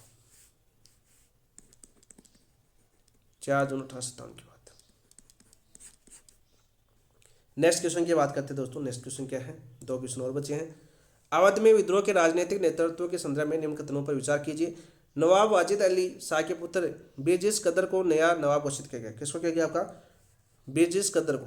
तो बिल्कुल राइट, बिल्कुल सत्य बात है, ये भी आपकी पहला आपका बिल्कुल सत्य बात है दोस्त। बेजिस कदर ने बहादुर शाह जफर को भारत का बादशाह स्वीकार किया। बिल्कुल राइट। किसको बादशाह स्वीकार किया? बेजिस कदर ने बहादुर शाह जफर को। बिल्कुल राइट। सही विकल्प की बात करें दोनों सत्य। ऑप्शन नंबर 3 आपका राइट आंसर हो जाएगा। इंपॉर्टेंट क्वेश्चन है दोस्तों आपका। नेक्स्ट क्वेश्चन की बात करते हैं और आज के अंतिम क्वेश्चन की बात करते हैं। आज के टेस्ट के अंतिम क्वेश्चन की बात करते हैं। लखनऊ पर अंग्रेजों द्वारा पुनः अधिकार स्थापित करने के प्रयासों के संदर्भ में सही कथन कौन सा है? लखनऊ पर अंग्रेजों द्वारा पुनः अधिकार स्थापित करने के प्रयासों के संदर्भ में निम्न में से सही कथन कौन सा है? हेवलॉक और आउटरम पहले ही प्रयास में सफल रहे? नहीं दोस्त, पहले प्रयास में दोनों असफल रहे थे। क्वेश्चन पीछे बता भी चुका हूँ आपको, असफल रहे थे। हेवलॉक और आउटरम, जेम्स आउटरम की बात करा। इंपॉर्टेंट क्वेश्चन है, क्वेश्चन आपका पूछा जा चुका है कि सबसे पहले लखनऊ पर आक्रमण किसने किया था? तो जेम्स आउटरम और हेवलॉक ने किया था, और पहले आक्रमण ये असफल हो गए थे। कॉलिन कैंपवेल ने गोरखा रेजिमेंट की सहायता से लखनऊ पर पुनः अधिकार किया। बिल्कुल राइट। ऑप्शन नंबर 2 आपका राइट आंसर हो जाएगा। ऑप्शन नंबर 2 आपका राइट आंसर हो जाएगा। और ये अधिकार कब किया था दोस्तों? आपके मार्च 1858, मार्च 1858 लखनऊ पुनः अधिकार भारतीय सैनिकों ने किया? नहीं दोस्तों, भारतीय सैनिकों ने नहीं किया। यह अभियान गोरखा रेजिमेंट की कोई भूमिका नहीं थी दोस्तों। गोरखा रेजिमेंट की भूमिका यानी उनकी सहायता से इस पर अधिकार किया गया था। ऑप्शन नंबर 2 आपका राइट आंसर हो जाएगा। ये थे आज के टेस्ट के 45 क्वेश्चन। और इस कलाम बुकलेट की बात करें, लगभग हम 1857 क्रांति की भारतीय संदर्भ में कंप्लीट होने के कगार पर हम पहुंच गए। कल के आपके जो क्वेश्चन होंगे, कल के आगे की पार्ट क्वेश्चन पहले टेस्ट होगा आपका, तो ऐप पर टेस्ट दीजिए, फिर आपको यहाँ पर एनालिसिस करेंगे। थोड़ा सा बता देता हूँ मैं, कल की बात करते हैं। पहले ऐप के बारे में बता देता हूँ दोस्तों, ऐप की विशेषताएं। दोस्तों यहाँ पर बात करें, इस ऐप के ऊपर हम आधार मान रहे हैं आपकी कलाम। जिस प्रकार से हमने रीट मेंस को किया, रीट मेंस के हमने सीधे क्वेश्चन किया, आपके यूट्यूब पर टेस्ट नहीं हो पाया, तो काफ़ी दोस्तों में से थे सर इन क्वेश्चनों का हम टेस्ट भी देना चाहते हैं, वो देना चाहते हैं। तो ये अपना ऐप आ चुका है। ऐप का नाम आपका PAPY DK सर है, लिंक आपको मिल जाएगी। ठीक है, DK सर आपका इस नाम से अपना ऐप है, इस नाम से अपनी लिंक आपकी डिस्क्रिप्शन में मिल जाएगी आपको। इसके ऊपर बात करें दोस्तों, यहाँ पर आपका डेली टेस्ट होगा, आपका डेली टेस्ट। और इसका आधार क्या होगा दोस्तों? आधार बता रहा था मैं, ऐप का नाम बता दिया। आधार अपनी कलाम टेस्ट सीरीज, कलाम टेस्ट सीरीज के अनुसार हम प्रैक्टिस करेंगे। जैसा कि लाइब्रेरी बेस में होता है वैसा ऑनलाइन लाइब्रेरी बेस जैसा, लाइब्रेरी बेस के समान बहुत शानदार प्रैक्टिस करेंगे। रीट मेंस से काफ़ी दोस्त जुड़े हुए थे। डेली टेस्ट होगा दोस्तों। इस टेस्ट की बात करें, ऐप के अंदर वीडियो मिलेगी आपको, जो अभी जो यूट्यूब पर है ये वीडियो मिलेगी। काफ़ी दोस्त बोलते हैं ऐड वगैरह आते हैं, तो दोस्तों वीडियो आप ऐप के अंदर देख सकते हो। साथ साथ टेस्ट आपको मिल ही रहा है ऐप के अंदर। साथ साथ इस टेस्ट की जो PDF जो हम एनालिसिस कर रहे हैं, एनालिसिस PDF, ये भी आपको मिलेगी। वहीं आपको कलाम की जो टेस्ट है, आपको जो 1 फरवरी कलाम टेस्ट होगा दोस्तों, उसकी PDF भी मिलेगी, कलाम टेस्ट, और वो टेस्ट भी आपका हो जाएगा दोस्तों। अभी बात कर लेते हैं ऐप की विशेषता। अभी यहाँ की जो टेस्ट सीरीज अपने लॉन्च किए दोस्तों, इस टेस्ट सीरीज की फीस की बात कर लेते हैं सबसे पहले। तो अभी आपकी 49 रुपीज़ है मात्र। अभी लगभग ये आपकी जब आपका पहला टेस्ट हो जाएगा ना, पहला टेस्ट तक फिर ये ऑफर है आपका, ऑफर ही मान सकते हैं एक तरह से। फिर इसकी आपकी 99 हो जाएगी पहले टेस्ट के बाद, यानी 1 फरवरी तक ये आप ले सकते हो, आपकी इच्छा है। पहले देखना, देखने के बाद टेस्ट देना, फिर आप देना, क्योंकि पहला टेस्ट आज वाला टेस्ट फ्री था, और कल वाला टेस्ट जैसे राजस्थान की ज्योग्राफी वाला शाम को कल दोनों टाइम होंगी ना अपनी क्लास, तो कल आपकी राजस्थान ज्योग्राफी स्थिति विस्तार का जो पहला टेस्ट होगा वो फ्री होगा, निःशुल्क होगा। तो पहले टेस्ट दीजिए, आपको विश्वास हो आप किस प्रकार क्वेश्चन देखने को मिलेंगे, उसके बाद वो आप टेस्ट लेना, क्योंकि प्रैक्टिस हम बहुत शानदार करने वाले हैं, जैसा कि हमने बहुत पहले कर चुके हैं, काफ़ी तो आप सभी को पता है। तो ये टेस्ट ले सकते हो आप, ठीक है, और जुड़ सकते हो और अपनी तैयारी को बहुत ही मजबूत बना सकते हो MCQ प्रैक्टिस के साथ। यूट्यूब पर हम एनालिसिस कर रहे हैं, तो यहाँ पर आप हो सकता है टेस्ट नहीं लेना चाहता, कभी किसी दोस्त की ऐसी आर्थिक स्थिति नहीं हो, तो आप यूट्यूब पर क्लास के माध्यम से भी MCQ प्रैक्टिस और इस टेस्ट सीरीज की तैयारी कर सकते हैं। दोनों तरफ आपके ऑप्शन है, आपकी इच्छा के ऊपर डिपेंड करता है दोस्तों। तो चलिए दोस्तों, कल मिलते हैं हम 1857 की क्रांति की पार्ट 2। 1857 की क्रांति की बात करें भारत के संदर्भ में, पार्ट 2 की बात करते हैं और ये होगा टेस्ट आपका कल सुबह ये टेस्ट होगा आपका, और फिर हम शाम को एनालिसिस करेंगे। और कल जो आपका शाम से आपके ज्योग्राफी की बात करते हैं उसको किस हिसाब से शेड्यूल बनते हैं उसकी एनालिसिस क्लास हम सुबह करेंगे और शाम को हम इसकी करेंगे। तो उस हिसाब से हम अपना शेड्यूल आपको बता देंगे दोस्तों, तो उसका पता चल भी जाएगा क्योंकि शेड्यूल जैसे बन जाएगा। अभी रीट मेंस की खत्म हुई है तो आपके 2 दिन शेड्यूल में भी लग सकते हैं, तो आपकी क्लास किस प्रकार से होगी, बाकी टेस्ट आपके शुरू हो चुके हैं। तो ये आप जुड़ सकते हैं, लिंक आपको मिल जाएगा ऐप की विशेषताएं। और हम शानदार तरीके से प्रैक्टिस करें कलाम टेस्ट सीरीज को आधार मानकर एमसीक्यू लाइब्रेरी बेस में। जैसे कलाम सप्ताह में 2 दिन टेस्ट लेता है, और पहले हम जब हम पेस्ट क्रेडिट की तैयारी कर रहे थे तब हमारे डेली टेस्ट होते थे। उसी प्रकार से इस सिलेबस को भी कवर करेंगे और बुकलेट को भी इस प्रकार से एनालाइज करेंगे। आज थोड़ा बहुत ज़्यादा शानदार तरीके से पढ़ाने का प्रयास किया, क्लास भी लंबी होगी, लेकिन आप मुझे बता दो कि स्पीड में देखोगे तो आपको लगभग 1 घंटे में क्लास कंप्लीट हो जाएगी। तो कल आपका 18 पूरी हो जाएगी, कंप्लीट हो जाएगी बहुत शानदार तरीके से। आप सीधे फैक्ट वेट क्वेश्चन आपके बच्चे हैं। तो इसी के साथ इसको समाप्त करते हैं। समाप्त करने से पहले जिन दोस्तों ने अभी चैनल को सब्सक्राइब नहीं किया, चैनल सब्सक्राइब कर लेना, वीडियो को लाइक कर देना और अपने दोस्तों के साथ शेयर कर देना। थैंक यू, धन्यवाद दोस्तों, जय हिंद।